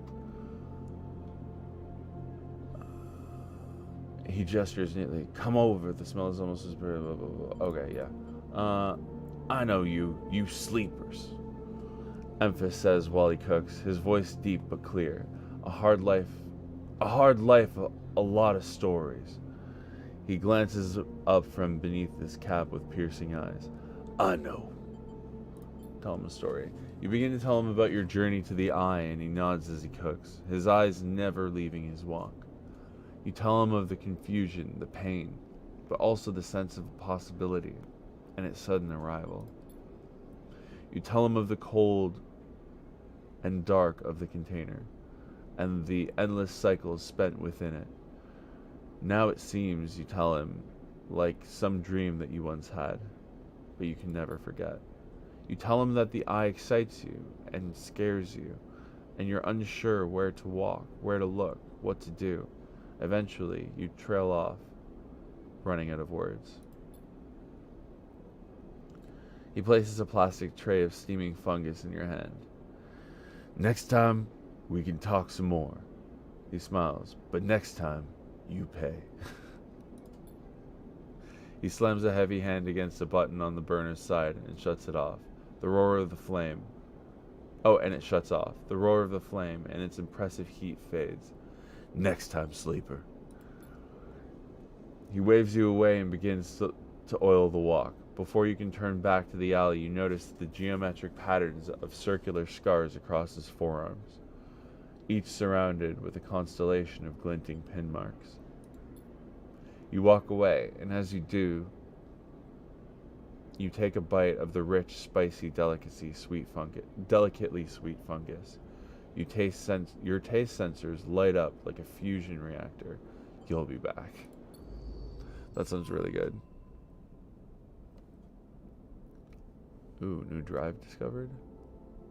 And I got food. Buy a vial of stabilizer.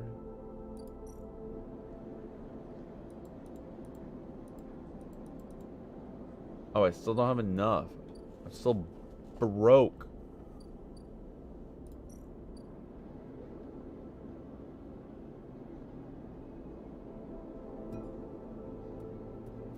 So broke. Oh, you gotta do that. Okay. Got it. That way you can't, like, accidentally do an action. That makes sense. Study the Winterlight. Investigate the wreckage. Get to know Emphas. Emphas loves two things, stories and food. Maybe if you slime with both. Feng wants to dig. Okay.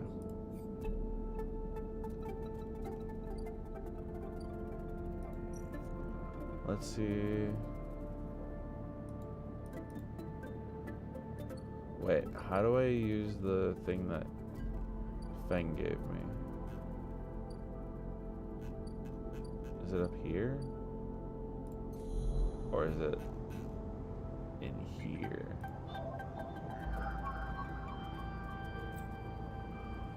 Okay, dead actions allow you to extract data from networks of the eye. They work like dice actions, but in order to unlock them, you must in order to unlock them, you must match your dice to the one displayed on the right of the action. I see.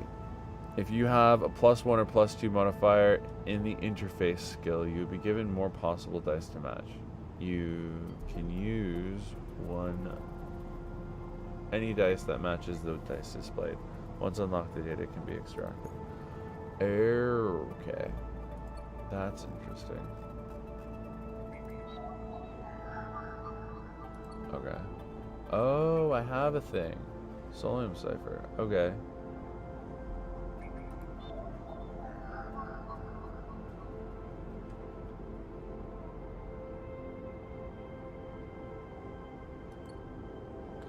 Got it. Do all of them take 2 bangers? I just checked this one, yeah.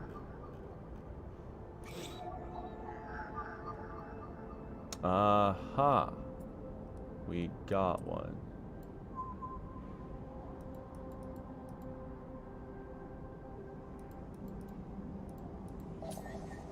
Got her. Extract data. One encrypted key. Sweet. Okay.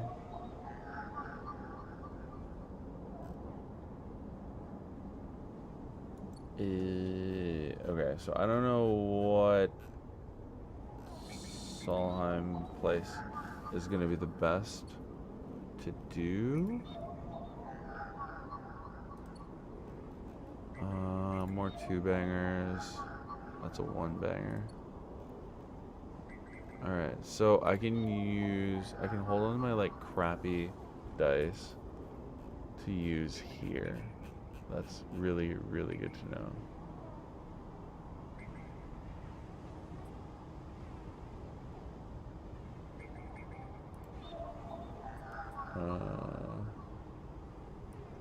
I guess I'll try it on the first one. Huh? Oh! Oh! That's not the right thing.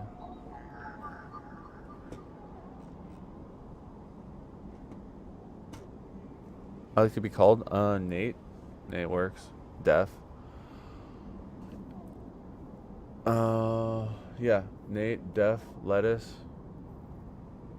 Any of those three.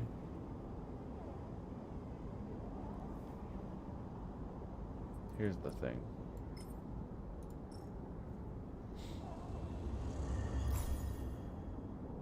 Gate S7 access.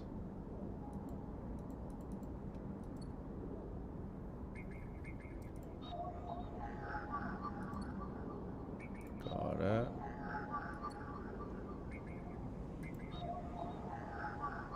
I have the thing for this one, but I can do it with a 2. I'd rather waste a 2 on that and a 2 on that. So let's do that. I'm going to turn on my AC. Because I'm hot right now.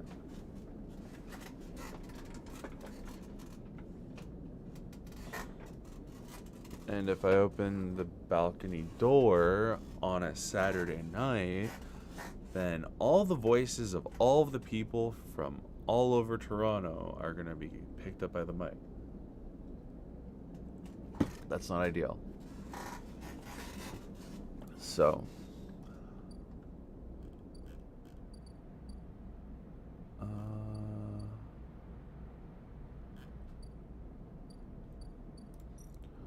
mean, I should probably, maybe, do something here. Maybe. But whatever. Let's keep on keeping on, because Drago's nerve is,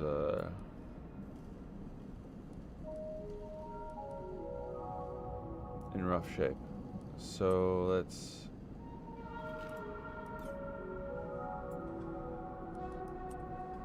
toss that in there. 50-50. Nice. Positive outcome. Scrap item. Cool, cool, cool, cool, cool.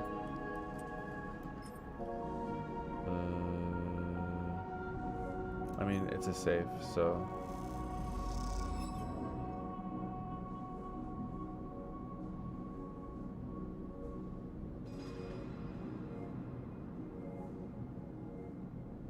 I mean, I'm getting yard clearance by failing these, so that works. That's fine.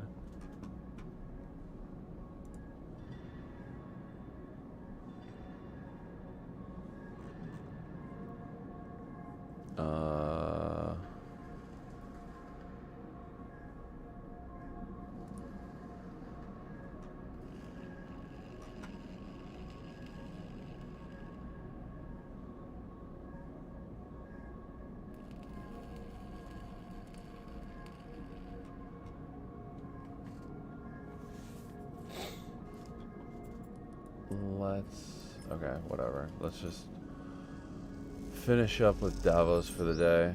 Or Dragos. More scrap that I still don't know what to do with. But that's fine.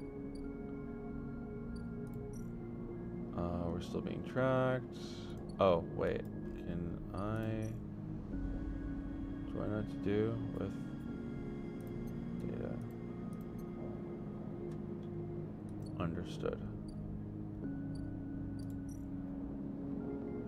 Still don't have the right stuff, as they say. Jesus. Okay, chill.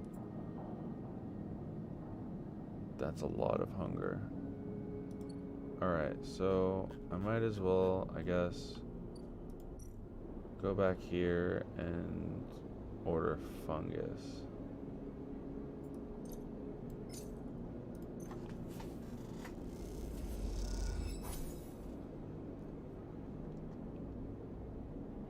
Your mouth stings as your sensorium sends warning signals over and over.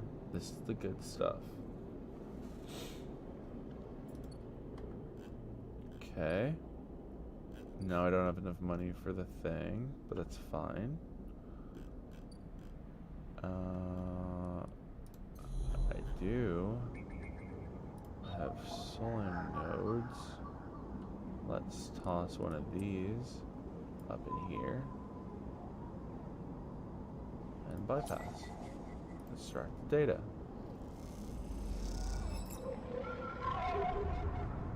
Alright, tell me about it. No? Nothing? As you drift back from the node, something latches onto you. A thread. Strung tight around you, it tethers you in place. A taste. The voice makes you shiver. Its source somehow both distant and close behind your ear. You see a distant glint of light shut off, and then suddenly a shape is at your side. It stalks around you, circling like a shark, like a wolf. Entity unknown. Astringent. Processing. Resist. You struggle against the thread and it tightens in response, a glittering garrote. Please hold. The thread around you thickens until it is a ring, a cylinder, a tunnel of light circled around you. It is blinding for a moment, and then it is gone. As it fades, you see a figure, a creature. In front of you, its strange head flickers between different angles, reading you. What are you? The shape paces around you on lithe legs. Though there's no ground here to pace on. Entity, identify, origin, serial cadence. The figure faces you expectantly. Sleeper, SNR. Unknown, known. The figure's strange head rotates. Brackish signature. Of and not of. Attempting interface. As the figure speaks, more threads begin to spiral from its head. Thick, snaking, vine-like ribbons that flex and wave. They approach with intent. Stop. The figure halts its threads, its head twitching. Entity, your identity is unknown. We only seek to correct illegalities. Can you confirm your legal right to sentience? I'm a person. Incorrect. You are an entity. All at once, the hunter's head is directly in front of yours, blocking your vision. You stink of their taste. The one from the sealed dock. Hunter shimmers with fury. I will find access. I will interface. Sealed dock. An entity hides in the round rotunda. You are its puppet. Hunter extends a razor-edged thread. I will not be diverted from my task. It glows with murderous intent. Strike. You lash out with all your force, not a physical strike, but a focusing. A spike of interference leaping out like a tip of a spear. Hunter stumbles, shifts, and separates. Wake up. You open your eyes, blinking back into the station light, blinking with fear. Well, that was scary, terrifying. Oh shit, did I lose life? Damn.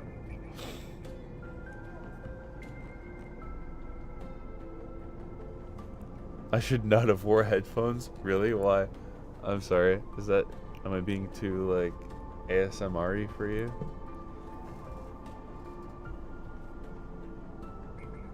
The audible tentacle porn?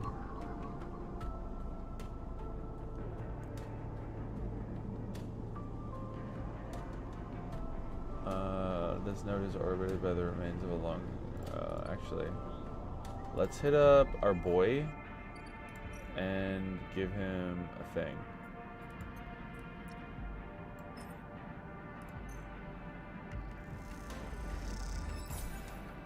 No, don't change a thing, but also ew. I love it. Okay, it's cold. I need to turn down my...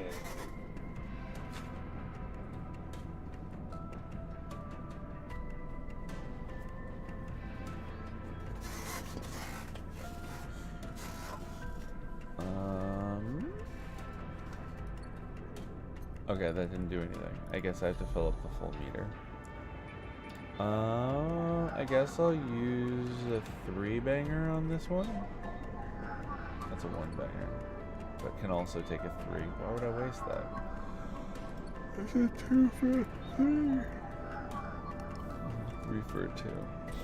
Let's toss it in there, I guess. Bypass.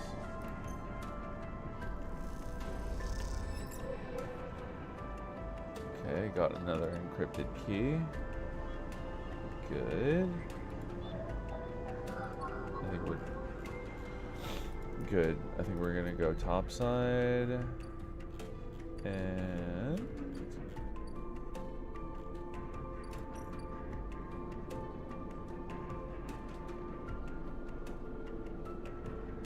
no. What am I doing? Oh, I guess this thing is. Yeah, I don't have the skill to do that. I guess I could buy scrap, but why would I do that when I have scrap that I already don't know what to do with? We can intuit this boy. What? Give me a positive. Please give me a positive. Damn it, neutral outcome. Crap. That's crappy. I guess we'll finish this up with Dragos. Yep, we completed Winterlight. Cool. Squeeze into the office. At the entrance to the yard, you lay out everything you have on the Winterlight across the metal desk. Your makeshift forensic notes glow on Dragos' old writing slate, overlapping lines and scrawled annotations. A set of drone scans fill the small terminal with a spectrum of colors, a heat map of damage and decay. A crumpled printout from the office's ship registry lies beside them, synthetic paper so thin it is almost transparent.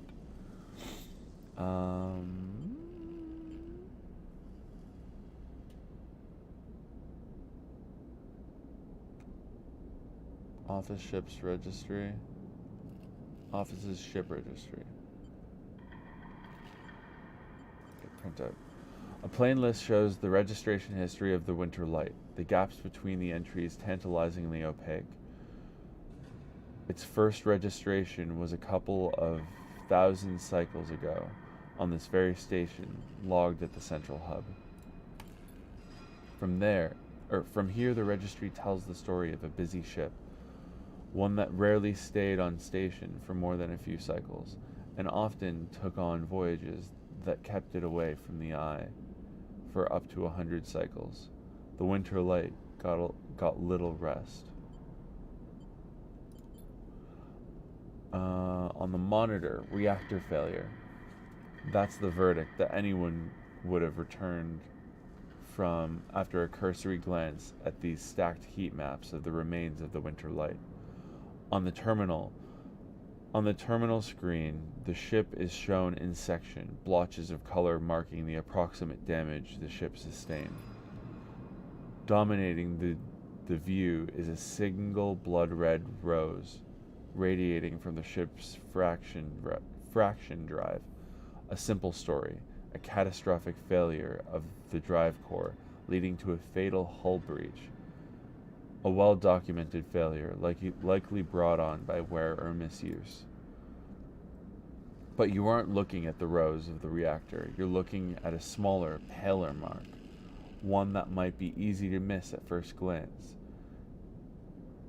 It is thumbprint sized and delicately placed over the control servos for the ship's main external airlock.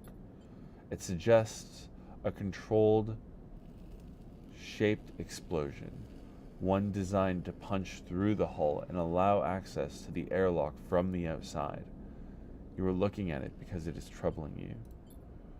Your attempts at a reconstruction of the winter light before its fatal accident consists of a series of overlapping sketches and diagrams, showing possible layouts and configurations of the gutted cutter. This was no off-the-shelf model. It was heavily modified, parts replaced with inventive configurations. The new retro fitted onto the old, handmade joints and reconditioned filters. This was someone's pride and joy, a lifetime project kept running with care and intuition. It also contained a set of hidden compartments. You missed them at first, where the hull had been thickened, the corners rounded, to disguise the change, but they're there. An old ship, many cycles under its belt, carefully maintained, a reactor failure preceded by a carefully concealed external entry, a suite of hidden compartments tucked away. This was the winter light, and this is its story. But that's not the full story, because there's something else. It is little more than a list, a tiny chunk of data you were able to pull from the ship's systems. The main systems were fried, of course, but the winter light had a separate system, one tucked away in one of its hidden compartments, armored, air-walled. This list, the only recoverable piece from the whole system, is a partial inventory. It details the contents of the hidden compartments. Some of it you recognize, some of it you don't. Shipmind ROMs, shimmer, cryochain codes, and then the final entry, passenger, sleeper. You stare at the list on the terminal and try not to think about what it was like arriving here, in the cold for so long, half frozen in the freight container. Had this sleeper been smarter? Luckier? How had they convinced the Winterlight, a smuggler's ship, if you ever saw one, to extract them from S&R? Luckier. You laugh. There had been no remains found in any of the Winterlight's compartments. You had checked. They weren't so lucky, you guess. Not in the end. You hold up a vial of stabilizer to the light. This was all you find in their compartment. A parting gift from the SNR. Well, it won't go to waste now. You put it back in your pocket. The thought still bothers you, though. 2 ships carrying sleepers coming into the same yard? 2? One after the other. That feels wrong. You flick back and forth between data sets on the terminal, thinking. And you see that thumbprint again, the mark of someone trying to get in. Someone who entered the winter light with precision and speed, and when they were done, left the reactor to clean up the rest. The thought of that person makes you shiver. Suddenly the door creaks open. Dragos stands in the doorway, staring at the equipment and the notes you have assembled. What's all this? He snatches the slate from the desk, faster than you realized he could move. You running an investigation here? What am I paying you for? The drone on his shoulder starts whining shrilly, his anger passing to it through his implants. I need water.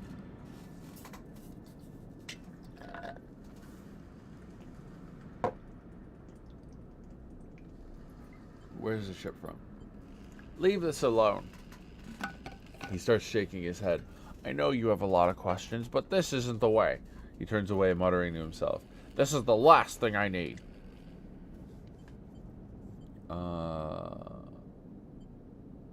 The ship has a sleeper on it.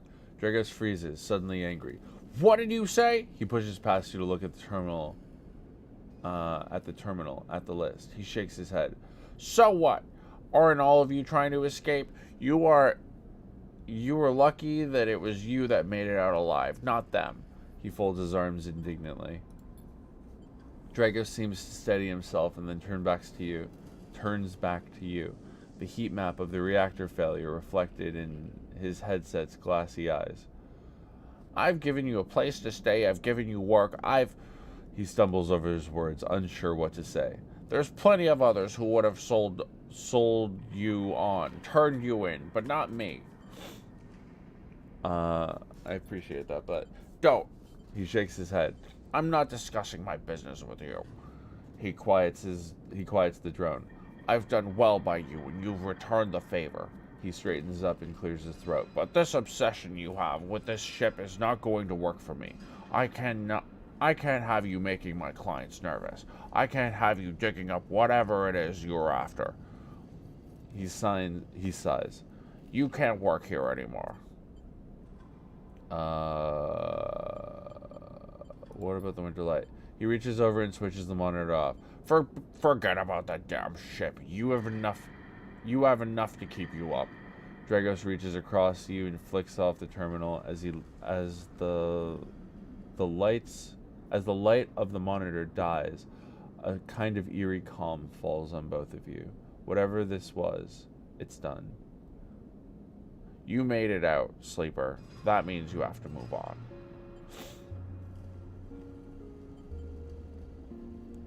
Someone killed that ship and his crew. And you want to meet them? He shakes his head. We are done here. In the dark, Dragos's headset glints, and you wish for a moment you could see his eyes and meet them.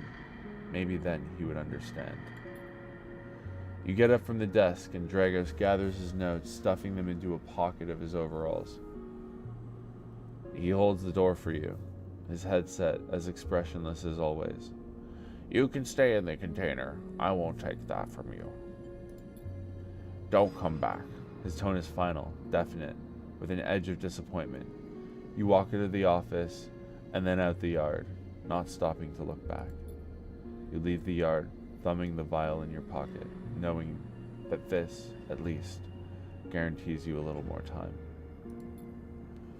And as you walk, your mind once again drifts to that person who killed the winter light, and whether or not that person will come for you.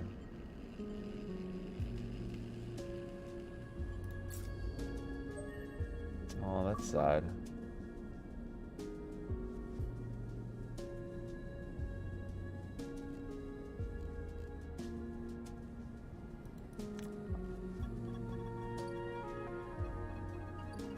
I liked him. He seemed like a good guy. I wonder if that's like an actual thing that that's unavoidable, like you and him, I guess, breaking up, or if it's like based on my responses.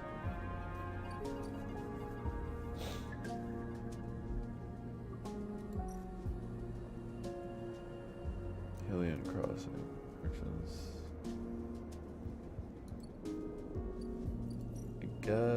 No. Guaranteed success.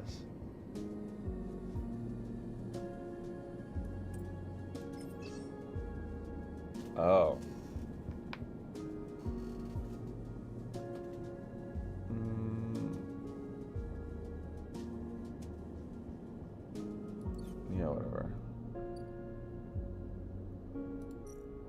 guess we go to Rotunda.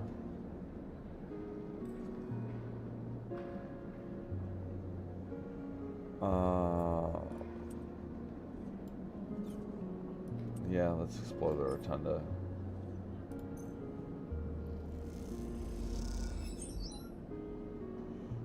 Getting to know the Rotunda doesn't just mean new places to visit, it means keeping your eye on new arrivals too.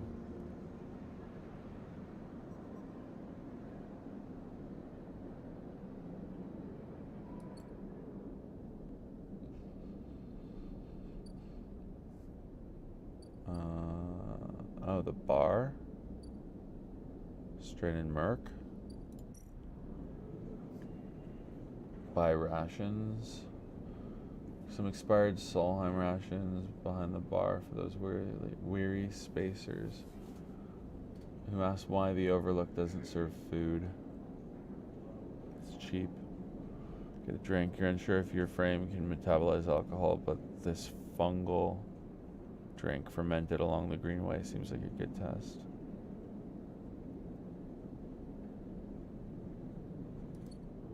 I see.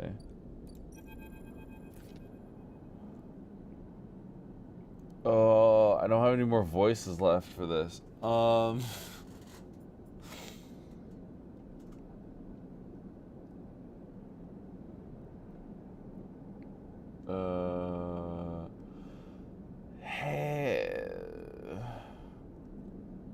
Hey, you want a chit? Whatever. Hey, you want to earn a chit? Fuck. Annika stands. Wait, Ankita stands beside a huge pile of tied together hull plates. She stretches out her back, her shoulders bulging beneath her flight suit. Make it two. Ankita laughs. This goddamn station. She sighs and pinches the bridge of her nose. Alright, come here then. You cross the docking concourse as she begins to split the plating into two bundles. What is it with this place? She asks as she angrily lashes the massive plates together. Everyone wants their cut. She straightens up to an imposing height, her armor plates creaking and looking you up and down. Or is it just that you all think I'm an easy mark? You look the part? Oh my god. That's such a... Just be you, boner? Yeah, but I'm working on my vocal range. It's a fun exercise. And I'm hoping it makes things a little bit more entertaining. Oh my god, you look the part. That's out of pocket. We all need to survive. Ankita softens. I get it, I do. She shakes her head. But if I could just go one cycle without some jumped up grifter trying to take me for an idiot, then that would be nice. Ankita hoists one bundle of plating onto her shoulder. Come on then, enough chat. You've got to earn those chits. You struggle to shoulder the plates, but you do eventually. Ankita gives you a look. Ship's this way. And she sets off down a gantry at impressive speed. As you catch up to her, she turns down a passage, pushing through a small crowd of stevedores? Stevedores? Stevedores.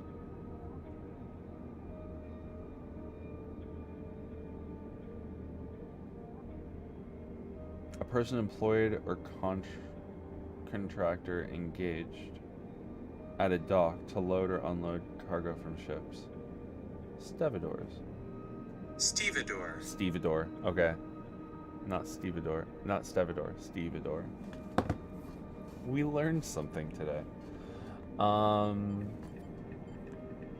Small crowd of stevedores. What's all this for? Oh, this? She nods at the plates on her back. I'm building a treehouse. She gives you another one of her looks. It's for the ambergris, that cutter you might have seen sitting silent out there. She rapidly turns another corner as you trail behind. She got cut up pretty bad on her last job, and I had to moor up here for a spell. But since then, it's only gotten worse. Someone got in and sliced the core from our ship mine, so now she's gone dark. She shifts the panels on her shoulder. It's called the ambergris, like whale barf. That shit is expensive. If you ever find really stinky shit, like a stinky, sticky, gooey, stinky stink ball on the beach, grab it, put it in a big bag, and find a seller. Did you say shit mines?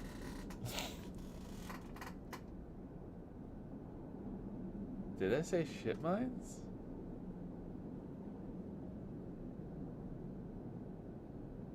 Ambergris. Whale barf. Shit mines? Did I say shit mines?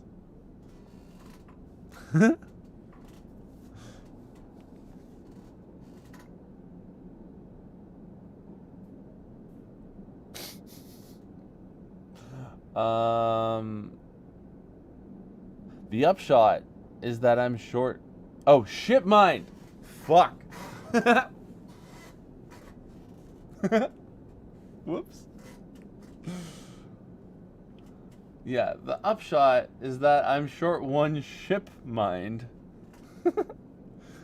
with a ton of repairs to do.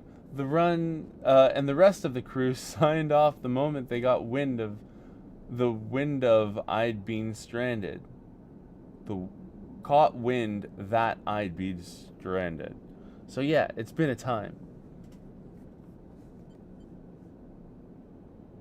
Anything you can help? I don't know. I got a ship mine tucked. I can't. I've got a ship mine tucked away on that. I don't know. Got a ship mine tucked away on that frame of yours. For a moment, you aren't sure if she's serious. What is a ship mine? Daniel? Yo. We're in my Discord. Cool. No, friggin', slurs.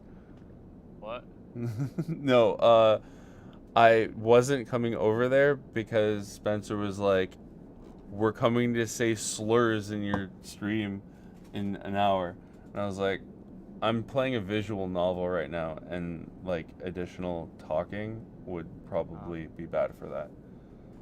Yeah, no, we're boys are loaded minus Jarrett. Jarrett's a G and saved me from the $50 Uber surge pricing. I'm not lying. Like you always talk about surge pricing, and I was like, nah. I mean, I believe it's a thing. Oh, it's bad. But, like, I've never experienced it, and all of a sudden, I went to call an Uber for the boys to get home from the bar, and I just see the $50. I'm like, bro, it's a 10-minute drive. What the fuck? Yup. But Jarrett came through. Come on. Pull the flag. What is the definition of the word ship mind? Or is it just like a thing in this game? Alright, well, I'm gonna hop over to the other. Alright. I'll come over after the stream. Okay. Saturdays for the boys. That was Zach, by the way. Zach is friend and lead mod.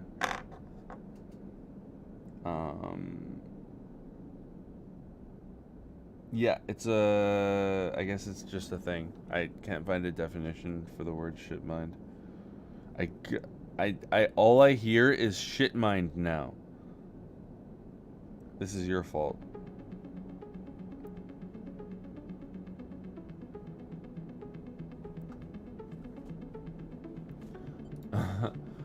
Ankita swings the plates from her back, almost knocking you over in the process.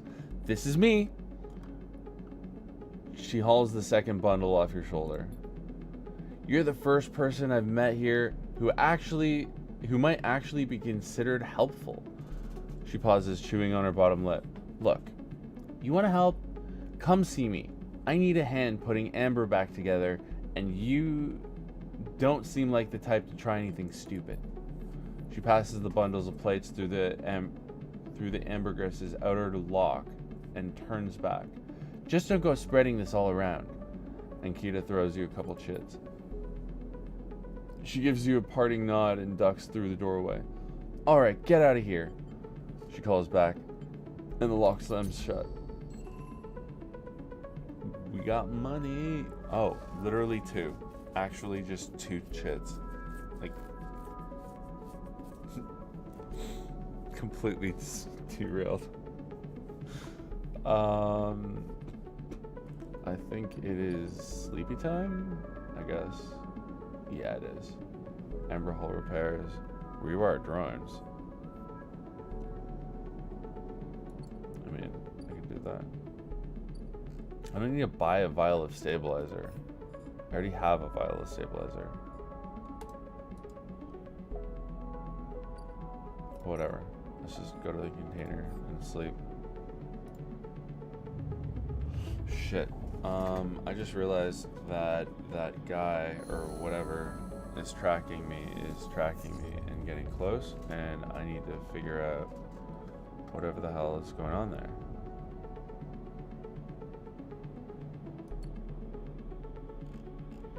So we should probably go in here.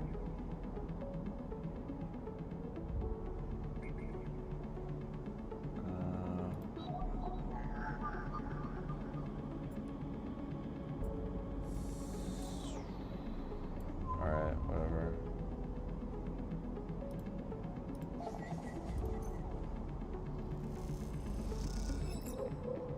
Solon data. Nice. I think I need another Solon data anyway, so bypass. Sweet. Alright, we out here. That gives us what we need for Boyo. Fang.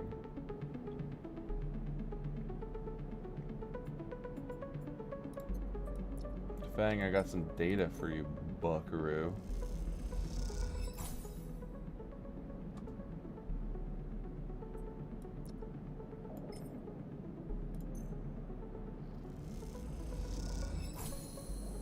Fang's eyes light up as the data is transferred over. He hands you a stack of chits and waves you off. Yeah, but what about my problem? As you enter the bay, Fang is nowhere to be seen. The banks of servers and machines blink out of the dark in staccato rhythms.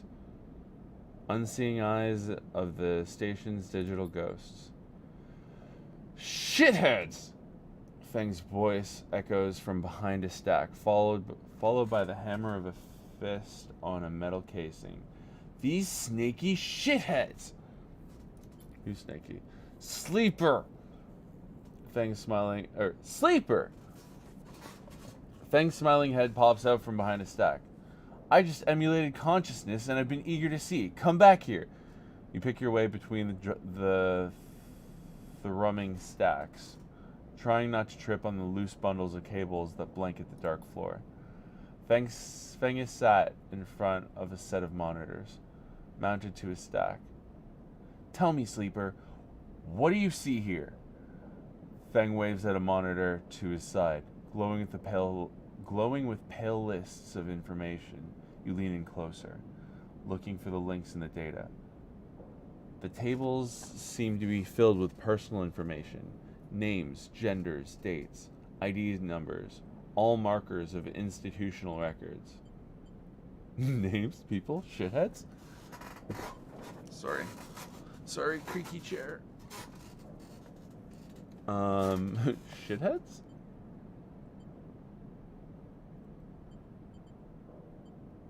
People? People, yes, but whose people? Havenage? Not quite. He taps the terminal. I pulled these from the old data you brought in. All employees of the Eye's original owners, Solheim. But he leans past you and scrolls down the list. This one. This is a snaky shithead. He stabs at the screen with a finger. The name reads Harden Hurst. Friend of yours? Feng gives you a sideways look. Funny you should say that, Sleeper. He drags a stool out beside him and motions for you to sit. There just so happens to be a Harden Hurst in Havenage. He waits for your reaction. In Havenage? That's it. He's right here on the station now. Feng leans back in his chair. Just think about it. Decades ago, Harden worked on this station as a... Feng leans across to look at the monitor. Senior Strategic Operations Executive. Feng raises his eyebrow at you. R. Harden was keeping the money coming in for Solheim. He defined priority growth initiatives by making sure the extractors they contracted out to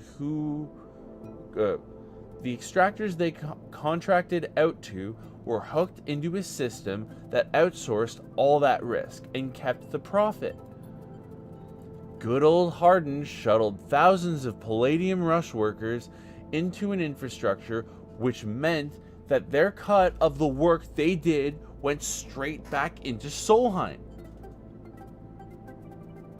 How do you know this? I grew up here, Sleeper. This is my history. I'm a child of the collapse. Feng turns back to his screen, staring hard at the strings of code flickering by. Before I was born, my parents were Solheim contractors. They ate in Solheim canteens, worked on Solheim ships. They breathed Solheim air and slept in Solheim beds. Feng's voice rises as he speaks, his hands and fists on terminal edge. And the work that paid for that existence, the cycles of hard extraction out in the belt, Solheim took their cut. This was a company town, so to speak, and my parents were just another in a long line of freelance contractors willing to risk their lives for a shot at anything other than poverty. Disposable. This guy, stabbing at Harden once again with his finger, strategized all that, did the sums, and then somehow, thousands and thousands of cycles later, is still going, still here, crawling in the walls like some shithead snake. He survived the revolution. But how? These guys, they were big time. There's a lot of money that can get you if you're a company man. Feng relaxes a little. But how is Harden still kicking? I really don't know. He turns to you and smiles. So we're going to find out. Harden is now a big shot in the shipyards, just a few degrees back around the eye from here. Feng brings up a map of the lower eye. Havenage might be born out of Erlin's revolutionary zeal, but a flat hierarchy is not. It is not. Harden happened to float to the top. Feng zooms in on the far yards. Feng grimaces. The thing is, I don't have access to those systems. The shipyard's crew is pretty paranoid and they don't like anyone from systems digging around in their stuff. Plus, we need more than just a name of a Solheim executive. We need proof. Feng holds up a thumbnail-sized drive. That's where this little creation of mine comes in. I call it a ripper worm. He turns the drive between his fingers. It'll rip through any digital storage and spin out a silken thread of filtered data. This one is set on the scent of Hardenhurst. He hands it over. Getting into the compound might be tricky. Feng puts a hand on your shoulder. But you, however, have a particular knack for remote access. Feng grins. If you can extract yourself a Havenage cipher from a Havenage agent, they sometimes carry them among their data caches.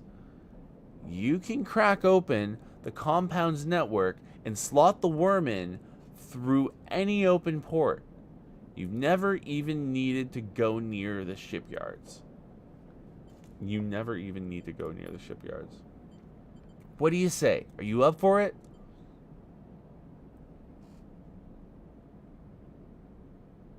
Yeah, I mean, like, he always gives us good rewards, so, like, I don't need to say what's in it for me. I knew it! I knew you'd be happy to catch the snake, and don't worry. Once we nail this guy, I'll start work on that tracker of yours. I haven't forgotten. Fang scratches at his chin.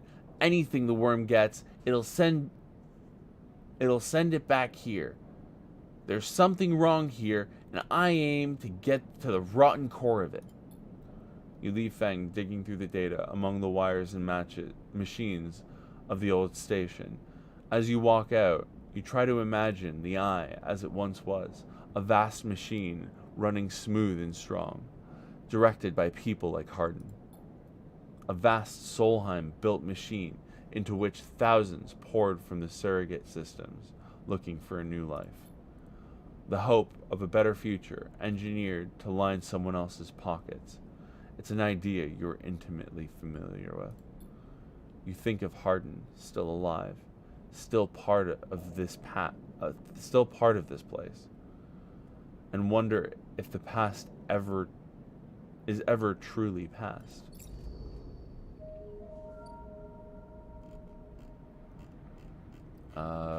Okay, well, since Tracker is coming at me, I might as well do this now.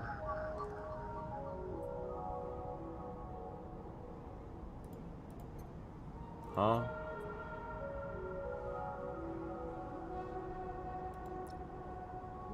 That's not what I expected that to be. Okay.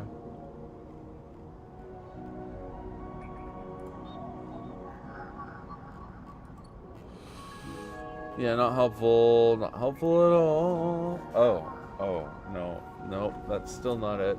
Oh. You?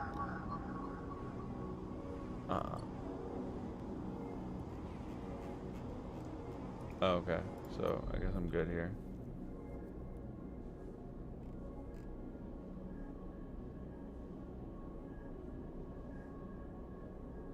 Yeah, we're good.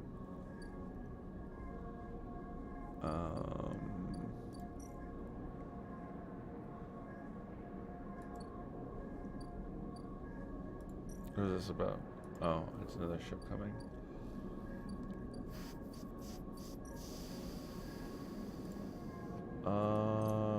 Might as well.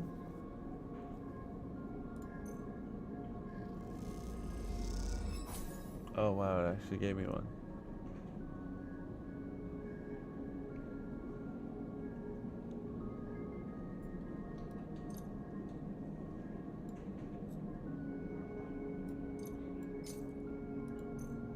I guess we'll have another drink.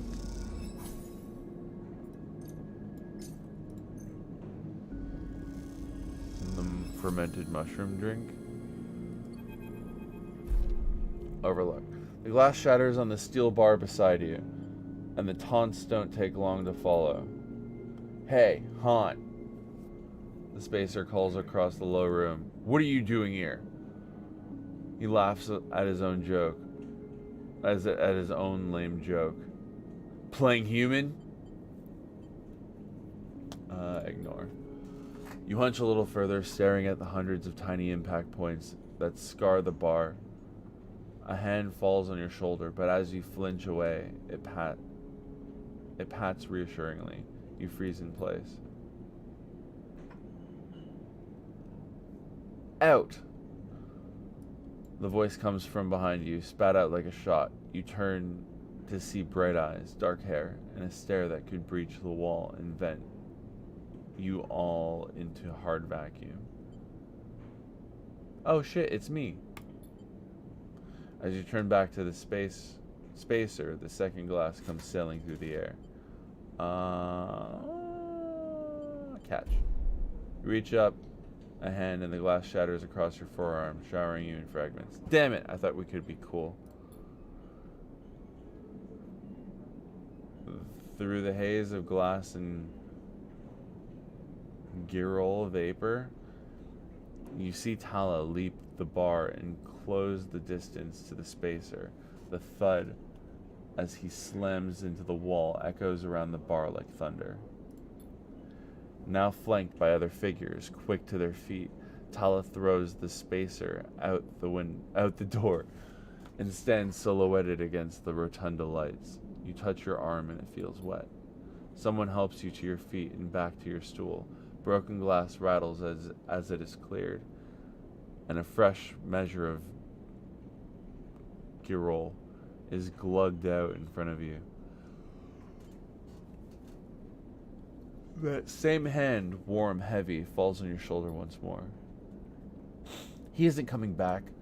We don't tolerate that kind of shit here. Tala flops onto the stool beside you. Let's get a look at you. Tala wipes the powdered glass from around the wound, and someone places a bottle of alcohol and a metal tin with tweezers on the bar. She disinfects them and then turns to you. That was an ambitious catch, she smiles, pulling a sliver of glass from your forearm. Stupid, but ambitious. You don't feel the pain, only the string of status messages your body delivers concerning dermal damage and exposed structures. You do feel the care, though, as Tala's bright eyes search your thick synthetic skin for splinters.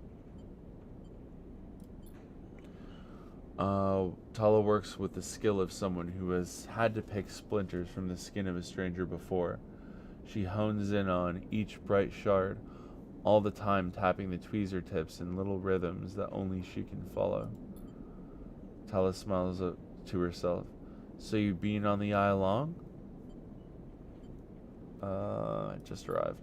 I thought so. I've only seen you here a couple of times. A splinter clinks into the tin. Not everyone is like that. Not everyone is like that, idiot. We don't all hate you. She glances around. Some of the regulars, maybe they fear you. Maybe they're just curious. I don't know. But I do know that the Overlook is a safe place.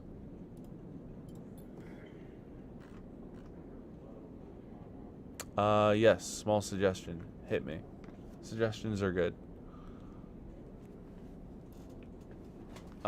Send it while I fill up my water bottle.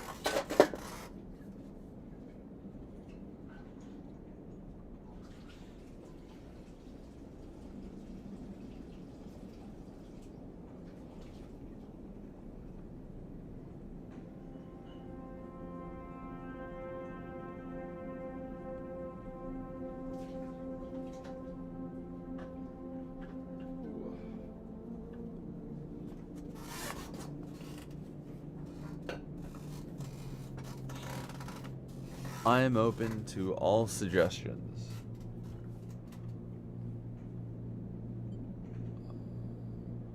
I know what it's like to be new in this place. Trust me. She meets your eye. I'm not trying to convince you of anything or separate you from your chits. I just want to know that if you need someone, you can always come here. Ooh. Is the video movable to another side or maybe moved to an active text area? Oh, yeah, shit.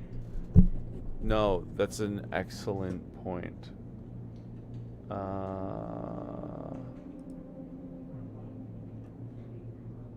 Like here? Or like here?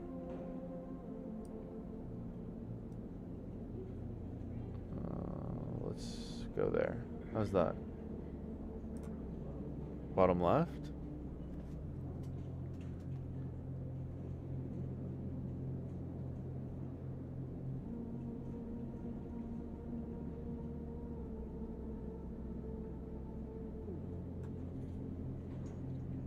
What's often in the bottom left? I don't think there's anything in the bottom left.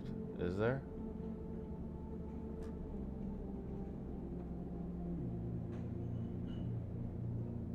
Whatever, I can always move it again.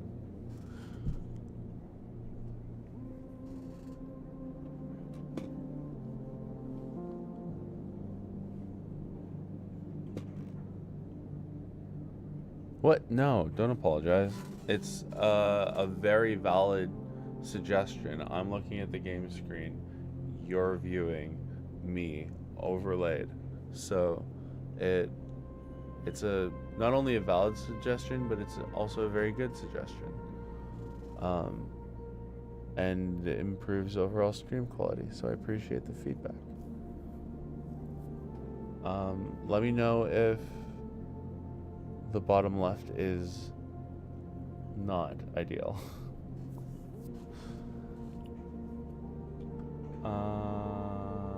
I know the rations we've got aren't much, and the company is, she leans in, limited.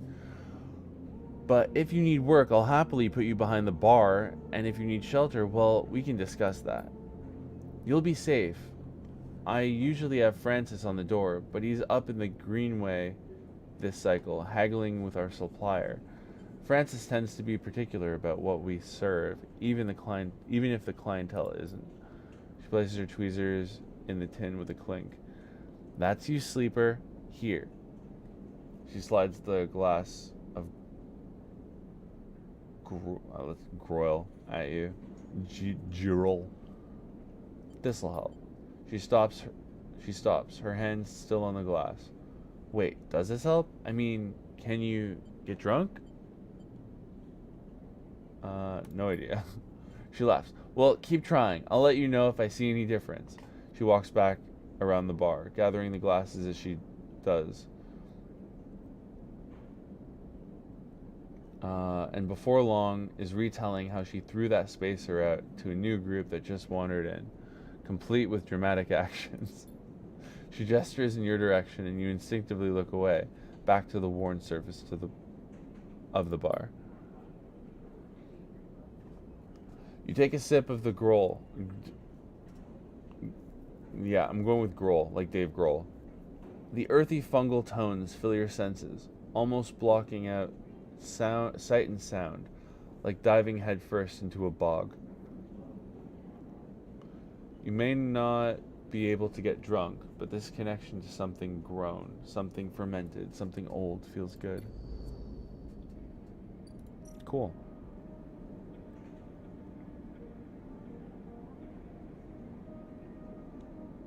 Oh, I can do a bar shift. Ho, ho, ho, ho, ho. Interesting. Okay. So, yeah, bottom left seems alright.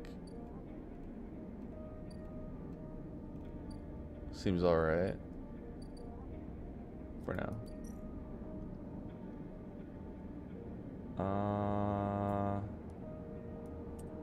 How's this? 100% positive?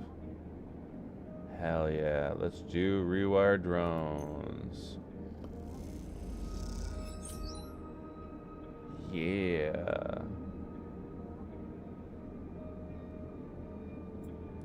Actually. Oh, it's just a critical. It was a critical action? Oh shit. I need to.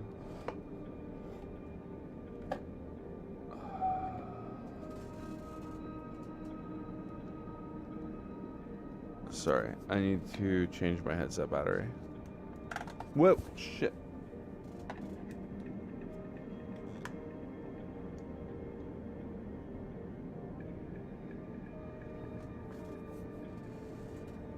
Ow.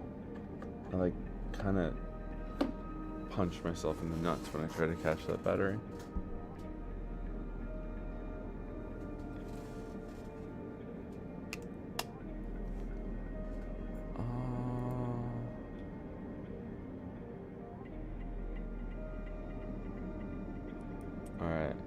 Let's toss in this.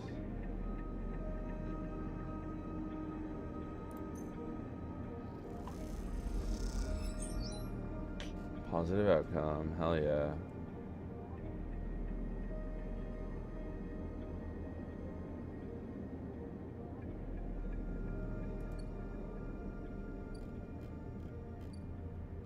Alright, so we're out of actions and we are full of food and we can go to sleep. This is bad. The guy tracking us is...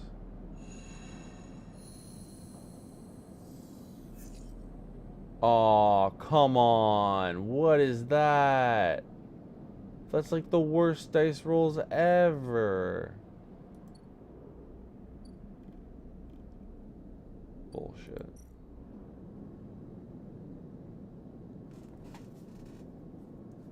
Haggle over prices?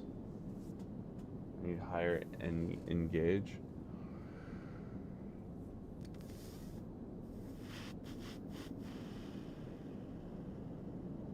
Oh, the ship mine fragment.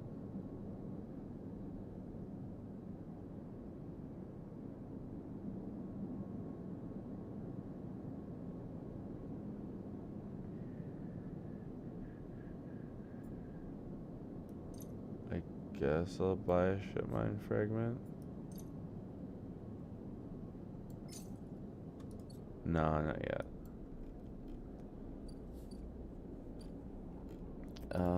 I guess I can do...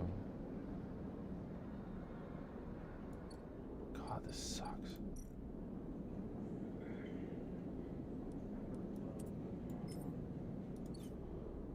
I guess I'm better off doing this shit right now.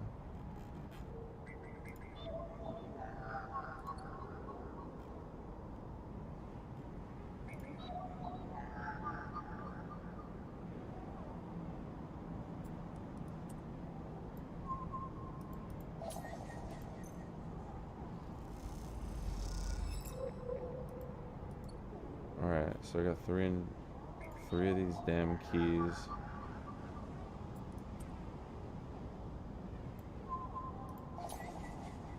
I don't know what the hell it does. Maybe it's Jedi. No. I need 2 one-bangers, and I think there's a one-banger up here. Yeah.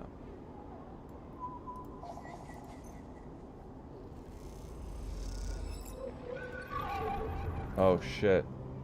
A glimmer in the dark catches your eye as the orb of Hunter's head appears in the distance.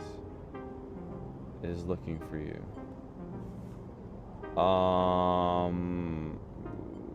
Run or hide?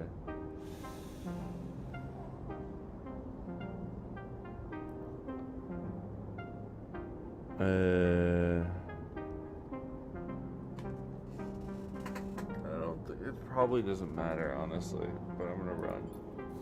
You turn away and glide back into the cloud, threads of data rushing past. Another glimmer catches your eye, closer now.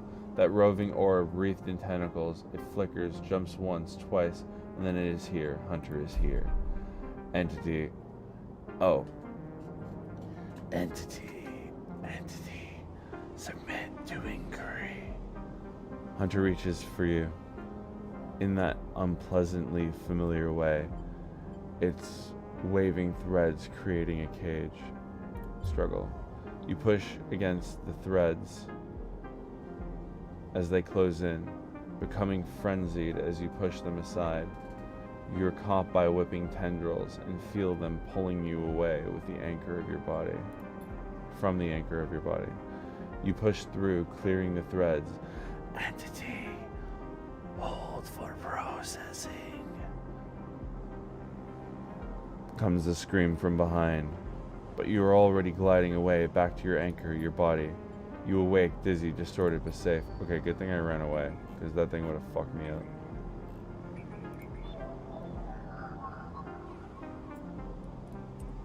Well, we're going back in. Dope. I think there's only like one thing left. 2 things, but still. Oh shit, I have the cipher. Sweet. That's pretty cool. Gate flips. You're in. I'm in. An open port sits waiting for you to slot a ripper worm. What will you find in there? Oh, both of them? Okay, cool. Well,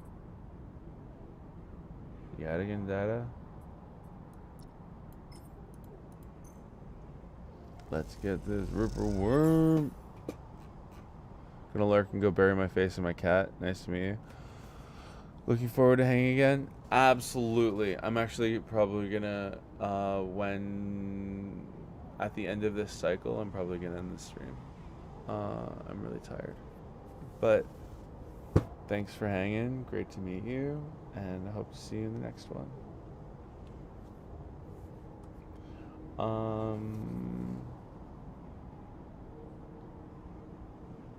Slot ripper worm. Aw. Tunneling down a thread. Godspeed, little one.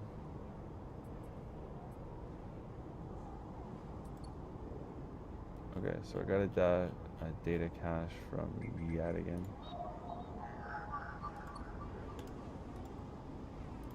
Open the eye. Let's go to the dude. What's up, boyo? Nope. Yo, Fang. I got like info. Data. Sweet data. Bruh. Alright, whatever. We going to sleep.